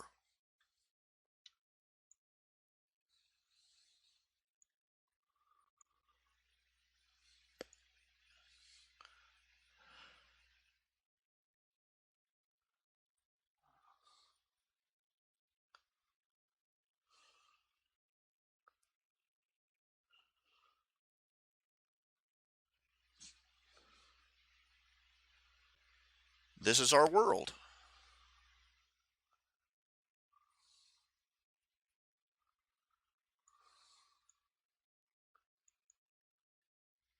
We have an election system. We have a election system that guarantees that the one elected is the least representative of the people.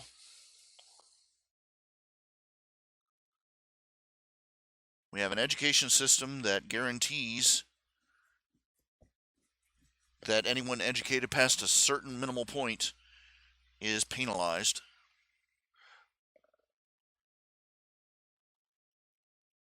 We have it's not even individual biases or human foul. It's not even human error that causes this problem. It's innate to the structure of the system. It's like clockwork. It would continue ticking along in exactly the same. All the bureaucratic dysfunctional systems would continue clicking along, producing the exact same results, whether you staff them with human beings, with robots, or with cats.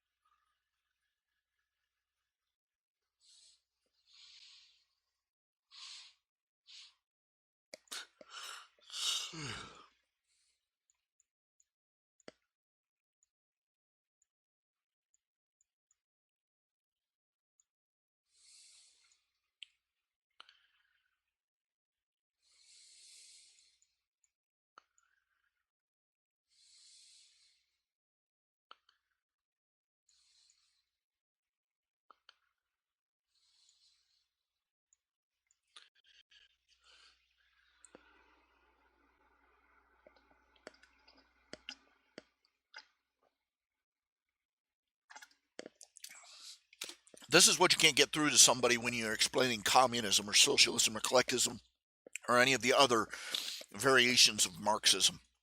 Marxism, you hear this a lot. People say, Marxism would work perfectly if people were angels, right? If it weren't for the fact that people are green, so it would work perfectly. No, uh, that is not the case. Marxism, like I said, Marxism would fail even if the commune was full of angels. Even if it was full of angels, robots, or cats, it wouldn't matter. It wouldn't matter. You see, now let's suppose this hypothetical society is populated entirely by angels. People, who are utterly selfless, philanthropic.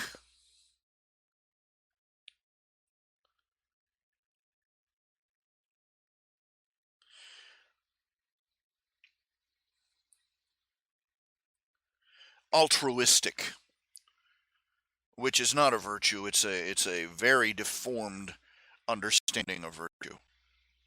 But we'll get back to that later. But suppose we have an entirely, a population of people from each board. Now think about it. The fundamental function of a Marxist society is from each according to their ability, to each according to their needs. Now, what's the problem with that? First of all, it assumes that everybody has the same abilities and the same capacity to produce. And secondly, it assume well, more accurately, it assumes that everybody's abilities and needs can be perfectly estimated. The problem with that is that nobody is equal to anybody else. You got short people, tall people, thin people, fat people. Even a society of angels, there would be differences from one to the next.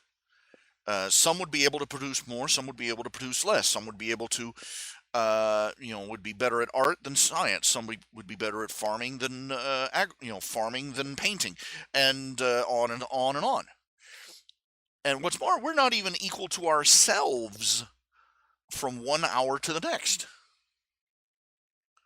And our individual needs and wants change constantly. Take a man drowning in a lake and drop him in the middle of a desert. His evaluation of the necessity of water is going to change drastically. And those two factors are changing constantly. That's why every individual needs to see after their own interests. They look after themselves, their family, their friends, and everybody else, tends to their own garden in a free society.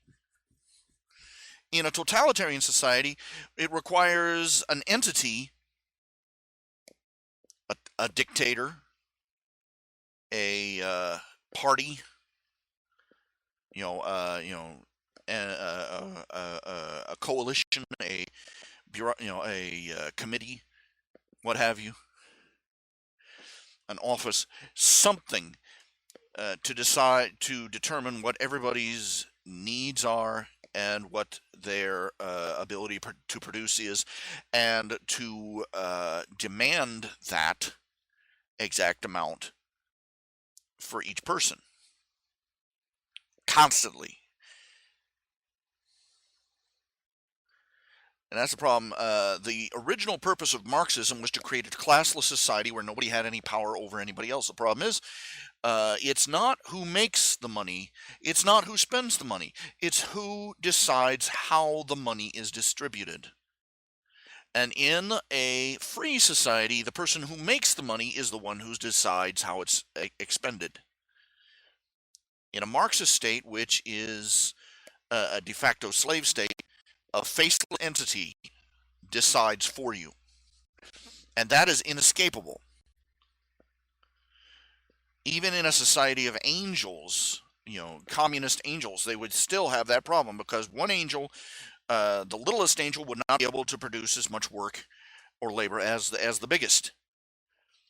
But the littlest angel would probably have serious needs that the biggest angel didn't. It's not a problem with human nature. It's a problem with the concept of communism itself.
This is the problem, is that this is the reason that people keep trying to bring back communism and other failed ideas, because they can't believe there's something wrong with the idea itself.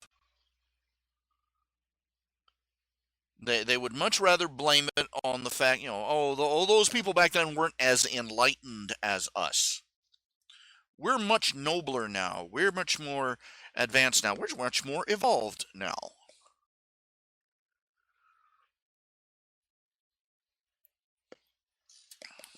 The rules no longer apply to us.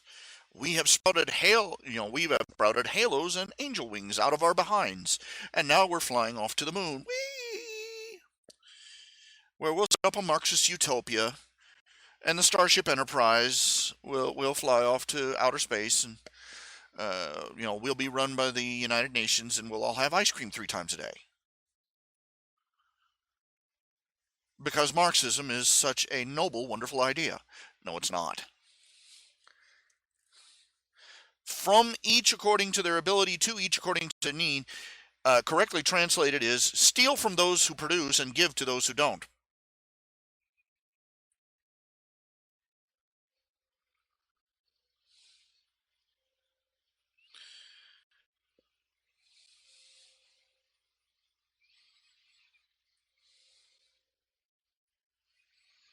It's been said that the difference between a communist and a libertarian is that a communist regards owning property as theft. A libertarian regards taxation as theft.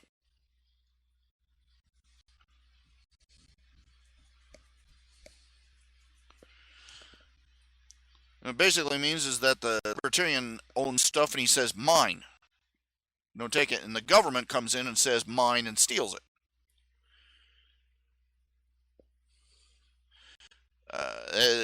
Cognitive dissonance there is that liberals have been raised to think that if you want something and somebody won't let you have it, they've stolen it from you.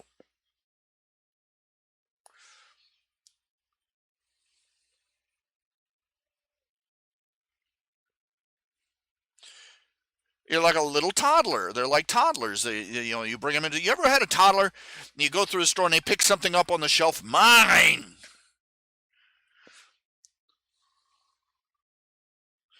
And you take it away. No, it's not yours. Put it in. You put it on a. And there goes the air raid siren. Woo! Mine, mine, mine, mine.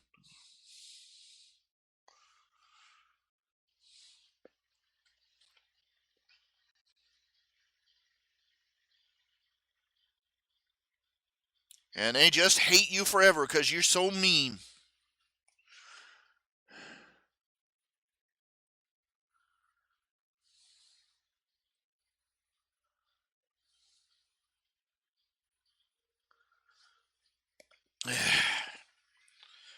Once again, we come back to that concept that we are living in a generation of 20-somethings. The up-and-coming 20-somethings are the first generation that were almost entirely raised in daycare centers.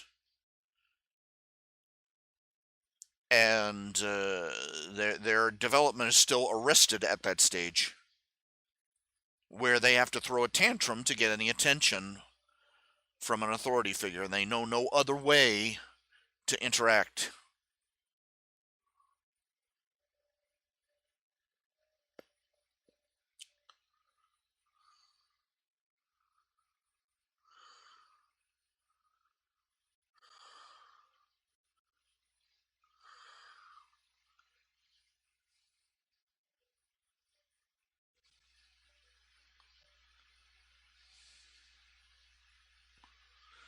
Here's another negative incentive for you. The EPA.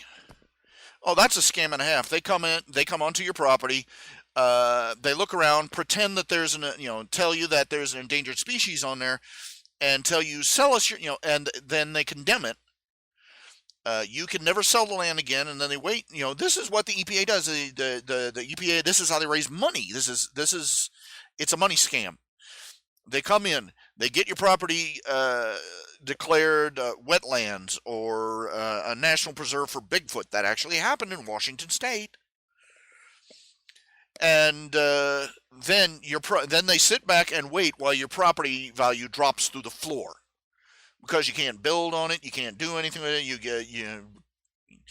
And finally, when you've been impoverished by all the fines and fees and taxes and everything else, and your property is pennies to the dollar, they come in and buy it off you and then resell it for a huge profit. They're evil bastards, in other words. But for the rare handful who actually want to protect endangered species, farmers have learned. They're not stupid people. There's a new phenomenon sweeping the nation. It's called shoot, shovel, and shut up. They'll come on your property and they'll claim, the farmers will find out that these eco freaks are trying to claim that they're like endangered birds or something. That farmer will go out there with a shotgun and eliminate the problem. In other words, these idiots have basically guaranteed that the quote-unquote endangered species they care about so much is going to be wiped out.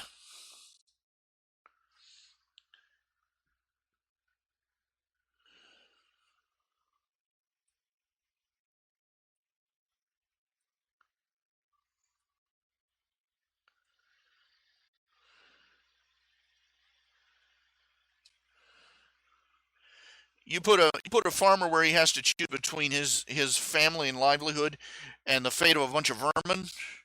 Kiss those cute, cuddly little endangered vermin goodbye. A nation where we've it's like every system has gears stripping out. I've talked about your monetary system, self-defeating. It's like they put the gears in backwards in everything in at least one fundamental part, and the whole system's tearing itself to pieces.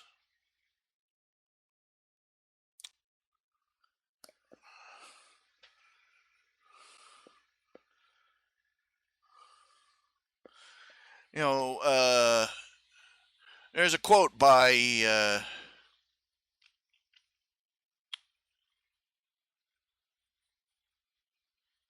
Winston Churchill. I'll say this much: the circumstances with Donald Trump remind me a lot of the circumstances around the election of Winston Churchill. I'm not comparing Trump and Churchill, not even close. Okay? Just saying that right up front. But the circumstances around it, people were violently opposed to Churchill. He was. They considered him a godless heathen, and he was a drunkard, and they went on and on about how awful a person he was, and yet he got elected, and he's the only thing. He basically is the only thing that saved England from becoming annexed by Germany. And there's a quote by Winston Churchill. He said, "We can count on the Americans to do the right thing, but only after they have exhausted all other options." I think we've come close. I think this is the only optimism I can really summon about the circumstances of society today, is that we have reached a point where the children of folly running amok, and all the Lord Chamberlains running around in our society. We have finally reached a point where we have exhausted all other options.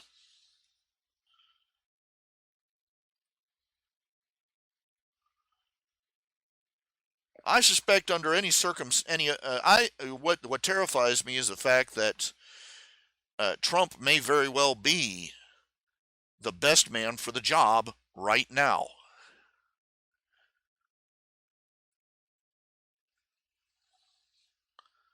Chew on that for a while.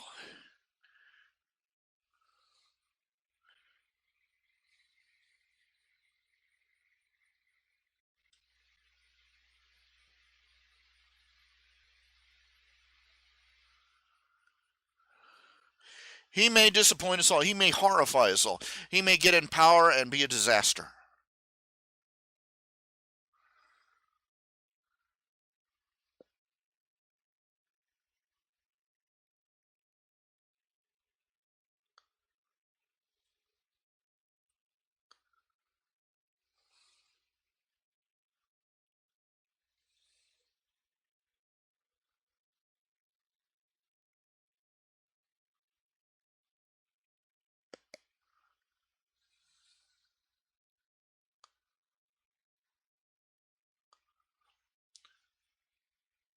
Something about him that says he may just,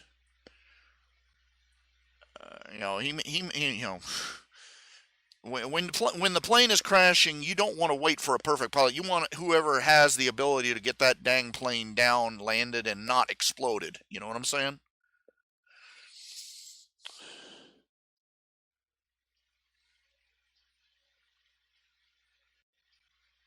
That was a joke behind all those plane crash movies. They grabbed the guy that they grabbed the only person available who could land the thing.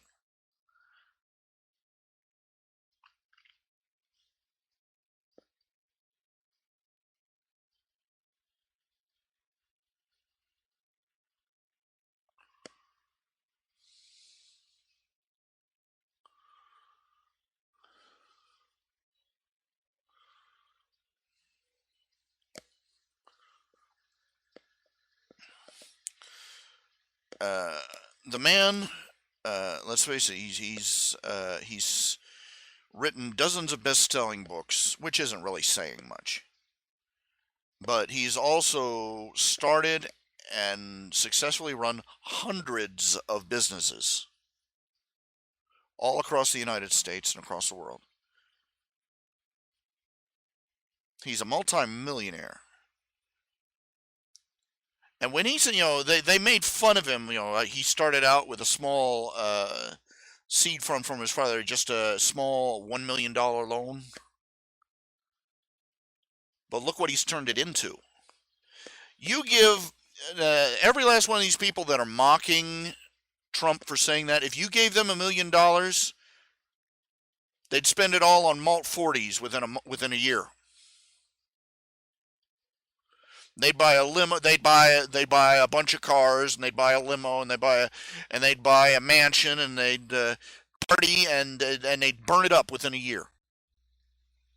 We've seen what lottery winners do with multiple millions of dollars. He took $1 million and turned it into a multi-million-dollar empire.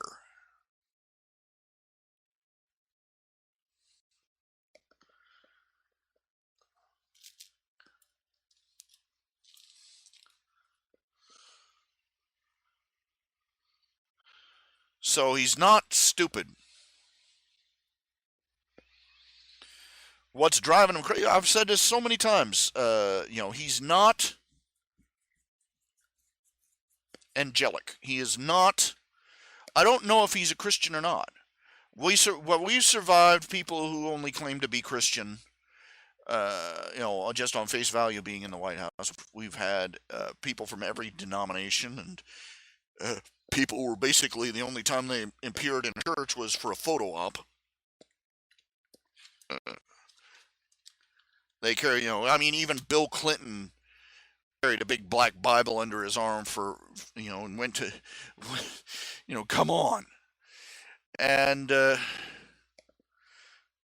considering what our current president calls a church, well, there you have it.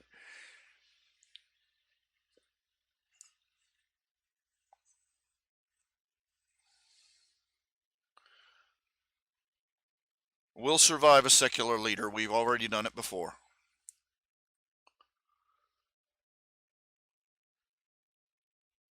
but at least he's not stupid. At least he's had to work for a living. But what they hate about him isn't, what they hate about him isn't that he's angelic. What they hate about him is that I've said this before, he neutralizes the only weapon they have. Think about it. What is the only tactic that the left has? That the only real tactic they ever have or ever use. Libel and slander. Name calling. I mean, look what they do. If the Gamergate, what was that all about? A bunch of lefty women from the feminist movement, social justice warriors, saying, trying to threaten the gaming community into submission by calling them names. Sexist, basement dweller, virgin. What was this whole fiasco about the new Ghostbusters movie? Sony trying to pass off its failure by calling all the people that criticize it sexist, racist, homophobic, the usual. And along comes Trump. Every other candidate, even Ted Cruz, more or less, he was all nice and polite and just tippy-toed around the press. And here comes Trump, and he don't give a rat's ass. He don't give a rat's ass. He comes out there and says, we need to throw these illegal immigrants out, and they start saying, racist, racist, racist. And he's like, yeah, what? So that all you got to say? Shut up. Sit down. We're going to build a fence. He comes up there, he's rich, he's powerful, he's famous, he's got a hot chick for a wife. And they're determined to destroy him, so they start screaming, racist, sexist, homophobe. Racist, sexist, homophobe. And what's going to happen when he gets up in the morning? He gets up next to he wakes up next to his hot chick wife, goes out, brushes his teeth, goes out on TV, tells them what they don't want to hear. They scream and throw it. They might as well be just yelling, "Duty head!" And you know what? And you know what happens? You know what happens to Trump because of this? Nothing. When he goes to bed at night, he's still rich, powerful, famous, married to a hot chick, and he don't give a damn what they think. And it drives them berserk.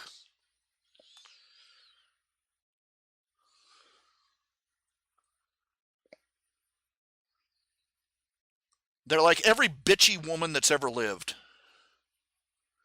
This is why feminism is so intertangled with leftism. They're all bitchy metrosexual manginas. They scream and throw tantrums and throw hissy girly fits if they don't get their way. And up until now, they've gotten whatever they want because we back down because every candidate we thought was staunch rock rib conservative folded like wet toast whenever the press and the media and the social justice warrior big mouth minority started throwing a temper tantrum.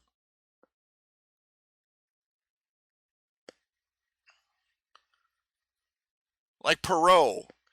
I'm in, I'm out, I'm in, I'm out. I'm gonna run. I'm not gonna run. Oh, I'm too scared. I can't run. I'm gonna do it anyway.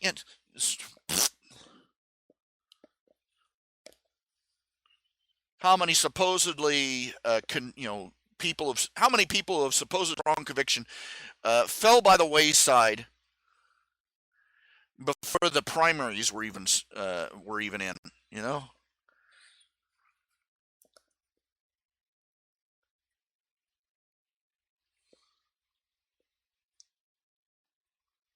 Conviction sells.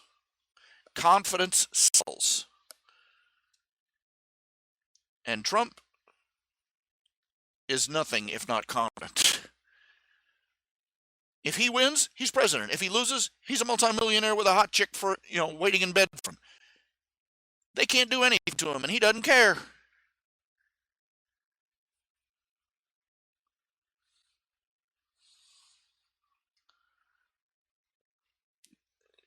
There's nothing that a bitchy woman hates more than being ignored.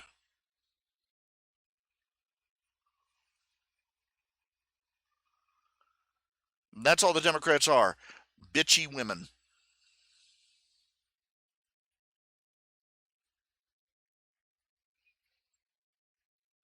I've reached a point where I'm going to stop apologizing for using the language because there is no, first of all, word taboos. Let's grow up, people. Second of all, there's no inoffensive way to tell the truth. That's what you're being offensive. You're being offensive. You're being offensive. You know what that is? You know what I hear when I hear somebody saying that? We need you to pick up a turd by the clean end. It's about time we stopped apologizing for using words and stopped mincing about like girly men using euphemisms. Oh, we don't say the word bitch. We don't say the word slut. We don't say the word. We don't use this word or that word or the other word. It's not very nice.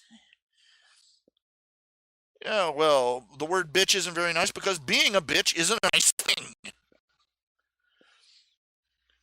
One of the barking insanities of humanity, one of the absolute barking insanities of humanity, is that you can't say the F word on screen,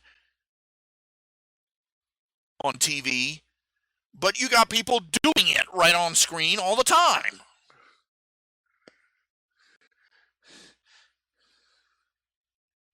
What are they doing, Mommy? They're making a baby.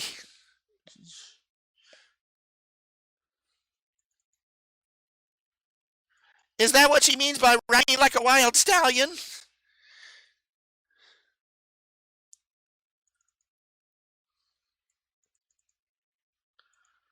Did I shock you? I hope I shocked you. I have two modes. I have two active modes. I have three. Let's start over again. Nobody expects the Spanish Inquisition, but I have three modes: manic, depressed, and angry.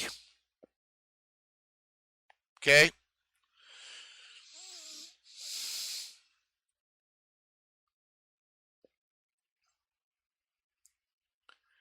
And this is what gives me.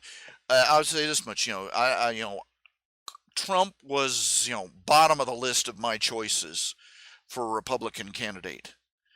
But that's still that he's at the bottom. He was at pretty much way down there on the list for my choices for president. But that still puts him about a light year ahead of anybody in the Democratic Party. Hillary is a psychotic bitch with blood on her claws, and Bernie Sanders is a lunatic. Bernie Sanders is a senile idiot who hasn't figured out that the Soviet Union fell for a reason. He tried to run a campaign on all the free stuff he was going to get everybody.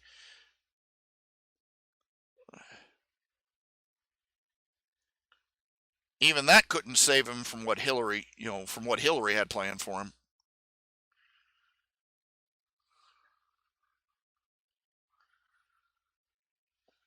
Bernie Sanders giving her a hug. I can hear what he was saying. Okay, I fully support the Hillary campaign. Now send the sniper home.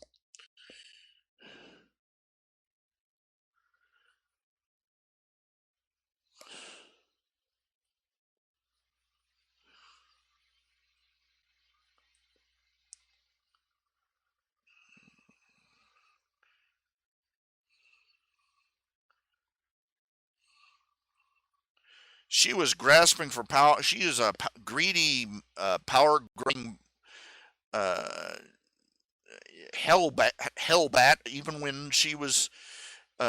when her husband was president. She came out there. They can't do this to us. We are the president. The rest of the country looking at her. I don't remember voting for you, bitch. But no, she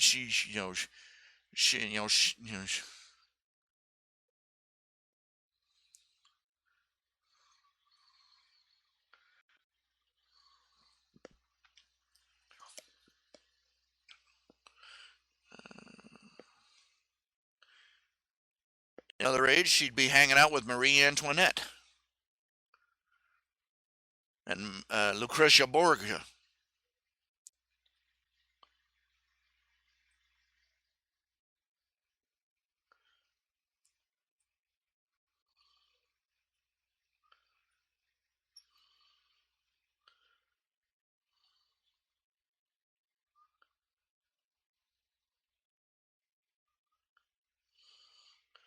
I like this song.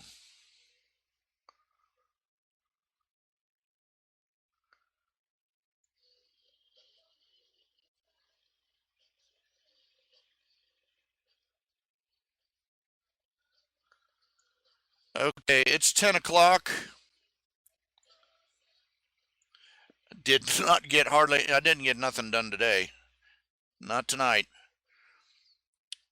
Okay, I'm going to try and do an early morning show. I'm going to try and do an I'm going to come online earlier.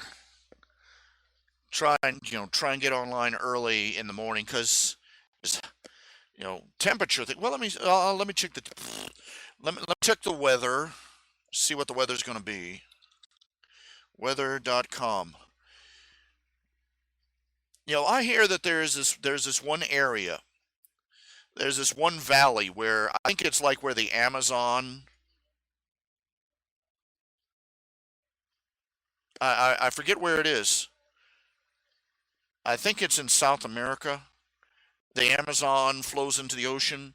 There's this valley, Jungle Valley, and it is the stormiest area on Earth. It literally thunderstorms at least twice a day. And I've told you before, I'm a pluviophile. I love rain. I love rain. I love rain, and I love thunderstorms. And if I were a different man, I would love to live in that valley. I would have myself a real sturdy little house built, something well above the floodplain. But I would have a little sturdy little house built up there, and I would just love me those thunderstorms.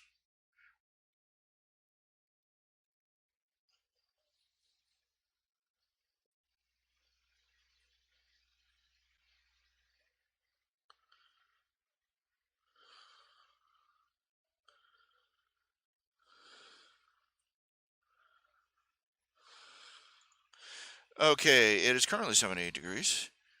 Oh crud! Another North Carolina, Florida coast. Oh my. Let's see. Rain's blowing through. Serious storms blowing through the South Dakota and Nebraska region.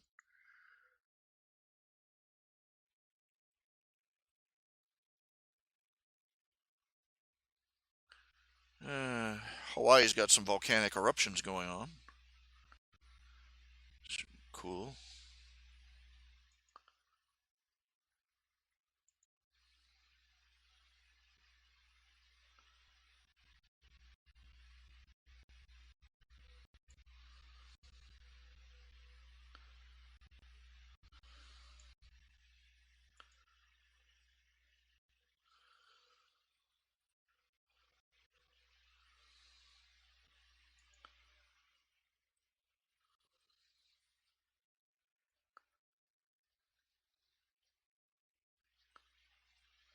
Okay, okay. Looks like waiting for it, waiting for the weather. Pardon. Hmm.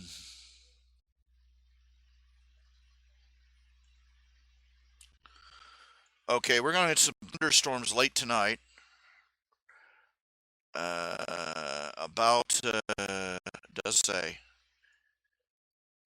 thunderstorms today, tomorrow, mostly cloudy Friday. Scattered thunderstorms Saturday and Sunday. So finally, we're getting some rain. We've been needing some rain to cool off. Kid you not.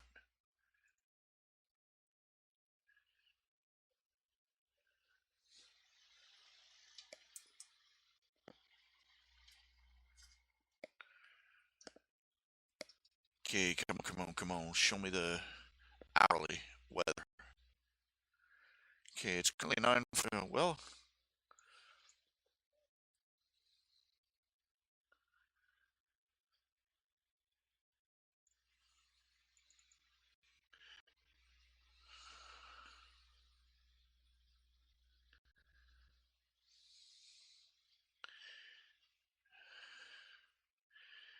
feed's getting a little funky. Trying to get today's weather, and it's the hourly report.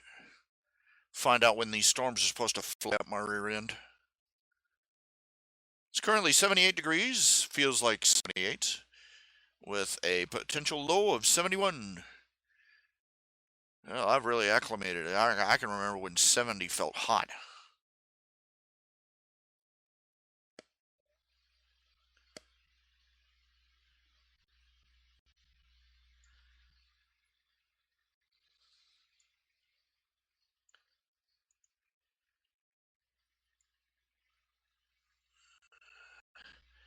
Okay, the rains. It said, well, actually, what it is, let's see here. Today's the 28th. Gonna be the 28th. Actually, we're gonna get rain about 6 in the morning.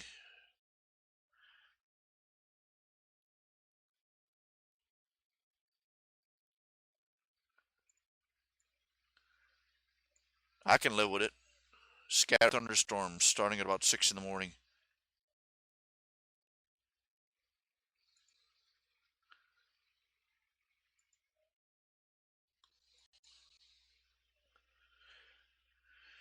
Okay. Uh,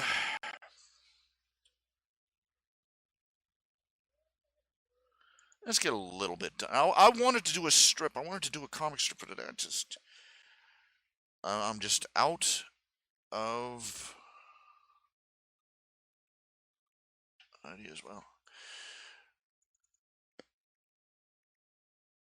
oh yeah, I do have.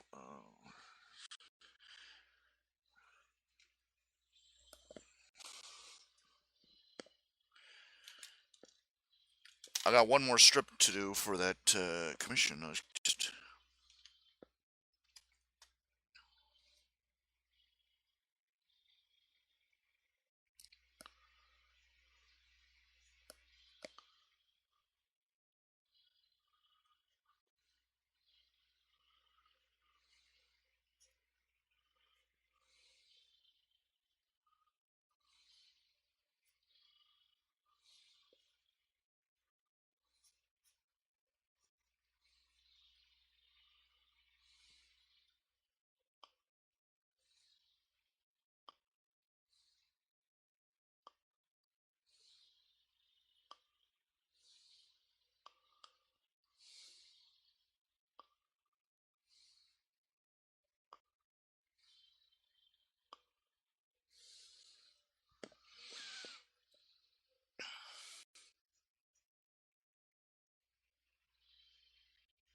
Let's try and do something productive.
Try and get at least one thing done here. Come on. This is the final strip of the Nip and Tuck story arc.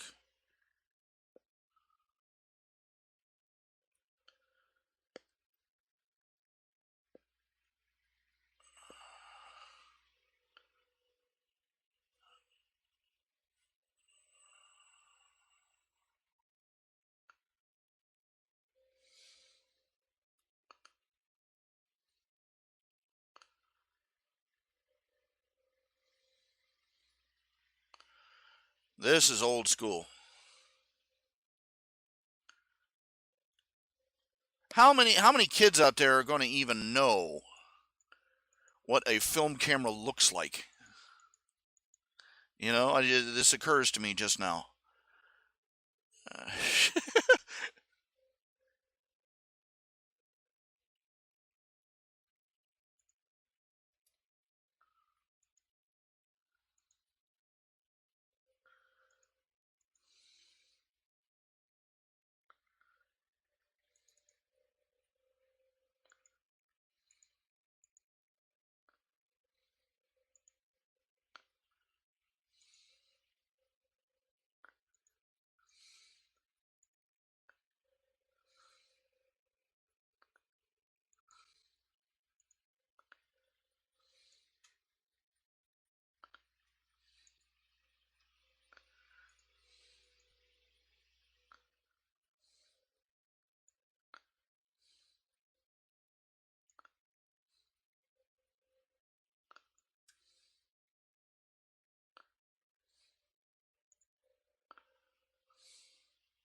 mm, didn't think that through too well. Well, I'll work it out.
Let's see here.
Let's see here. Okay.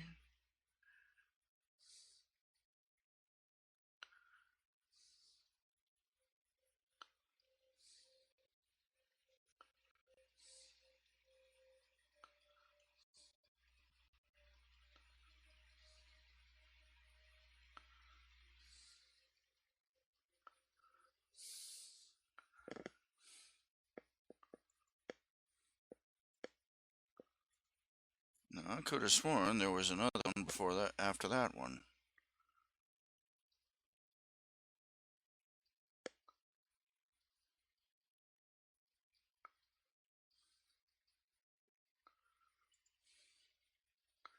I'll have to check. Anyway.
on, where's the airbrush? Where's the there we go.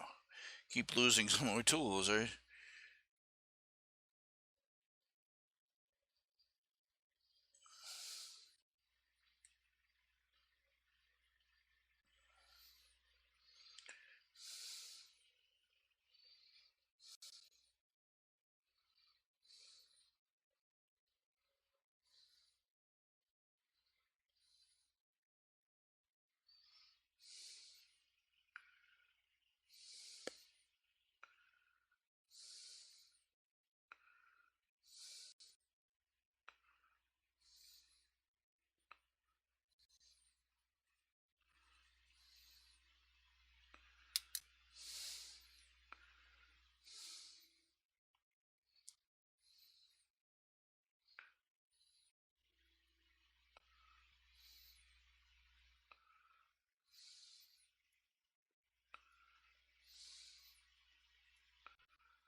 It's strange. It's you don't realize it.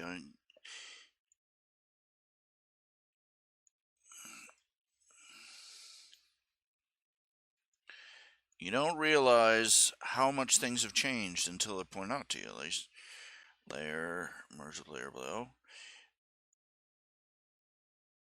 Would kids today recognize a film camera? Would they understand? Well, we consider this. Look at here. Look, the save button on this program is still the icon is still for a floppy disk, which nobody has used in years, almost a decade, even I think, if I'm not far off. What can you say to that? And we still use a telephone as a symbol for dialing up. Uh, we don't even dial anymore. Are kids going to understand what we mean when we say roll up the window? Think about that. When's the last time you saw a car that didn't have automatic windows? My van is a piece of junk, and the windows, only one window rolls up and down, and it was in 1992 when it had electric windows. I don't know.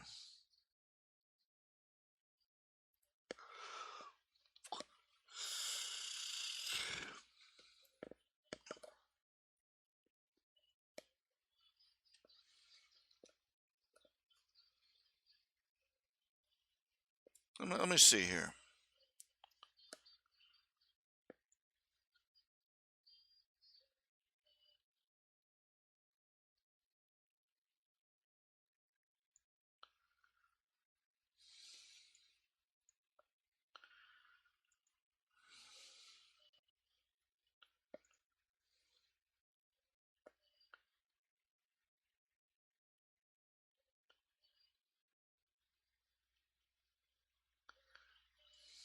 No, it doesn't look as good.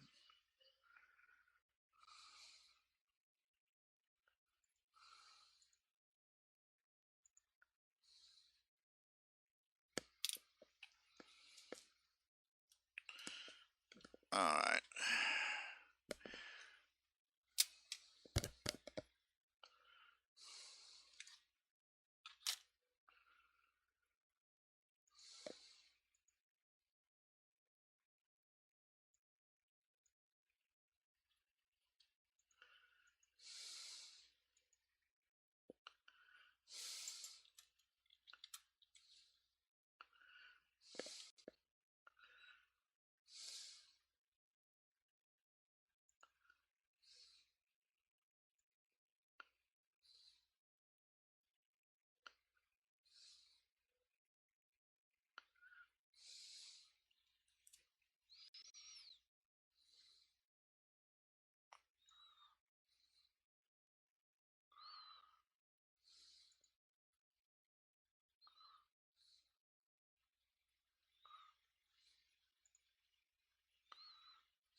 that's no good.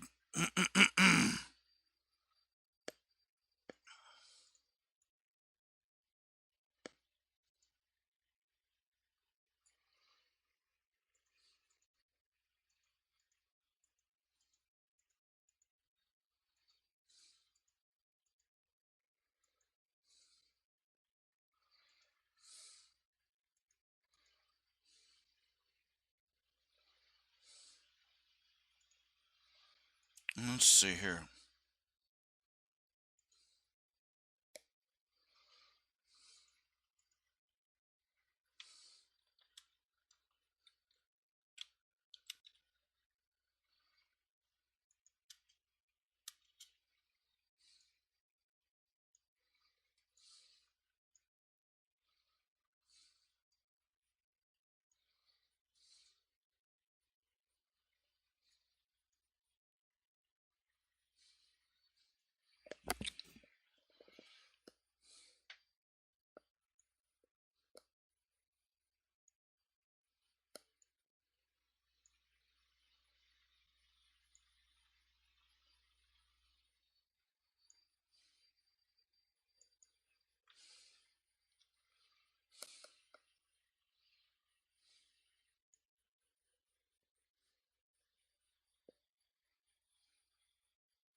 Okay.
Okay.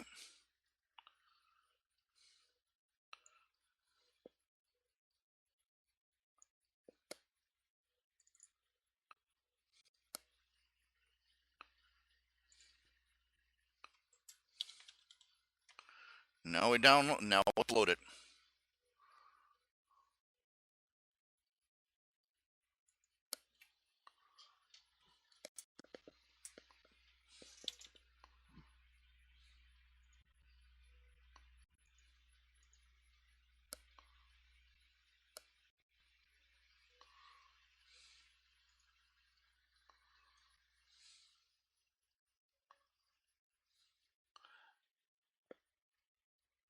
$15. That's crap since last did.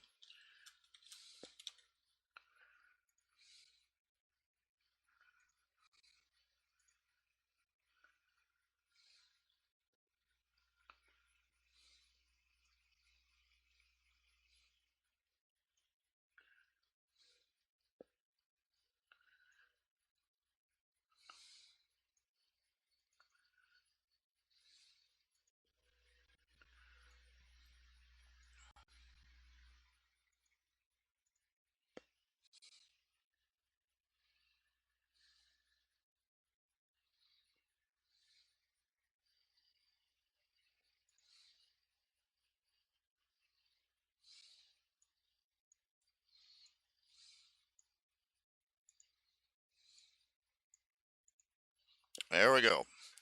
And a new nip and tuck has been posted. That is crap. It's been way too long. That is a ridiculous amount of time between posts. I apologize. My apologies are empty and pointless at this point. I suck. It's official. I suck. Okay.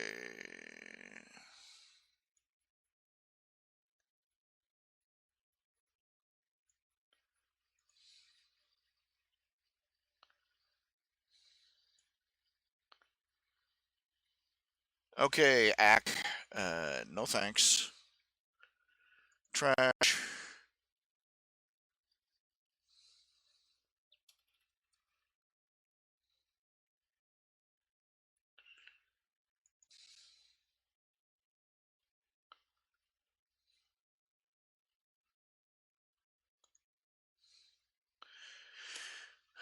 Okay, when you start out your sentences, well, according to scientists, what you would call evolutionists, okay, the argument's over. There's no argument. There's no discussion to be made because you've already started out with a fallacy. If you're not an evolutionist, you're not a scientist. I can introduce you to Nobel laureates who are not evolutionists. All right? So, nice try.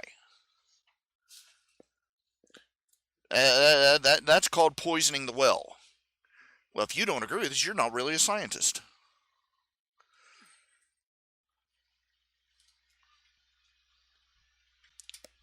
There are creationists out there. There are Christians out there who are scientists who forgot more than you ever learned. All right, Ack, whoever you might be, get bent.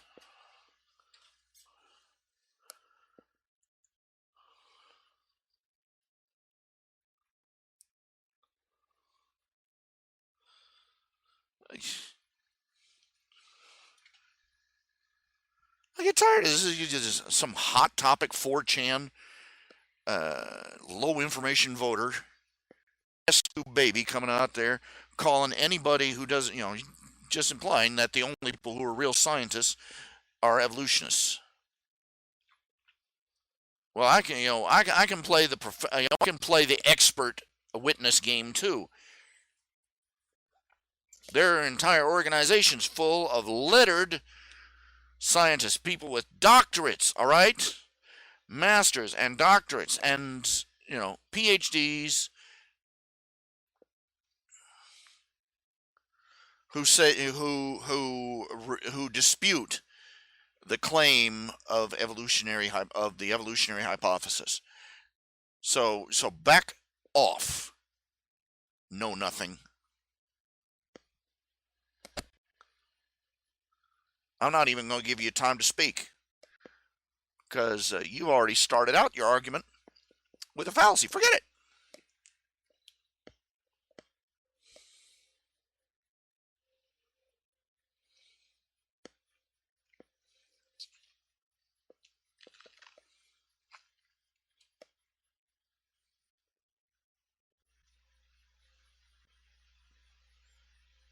Okay, it is 10:55.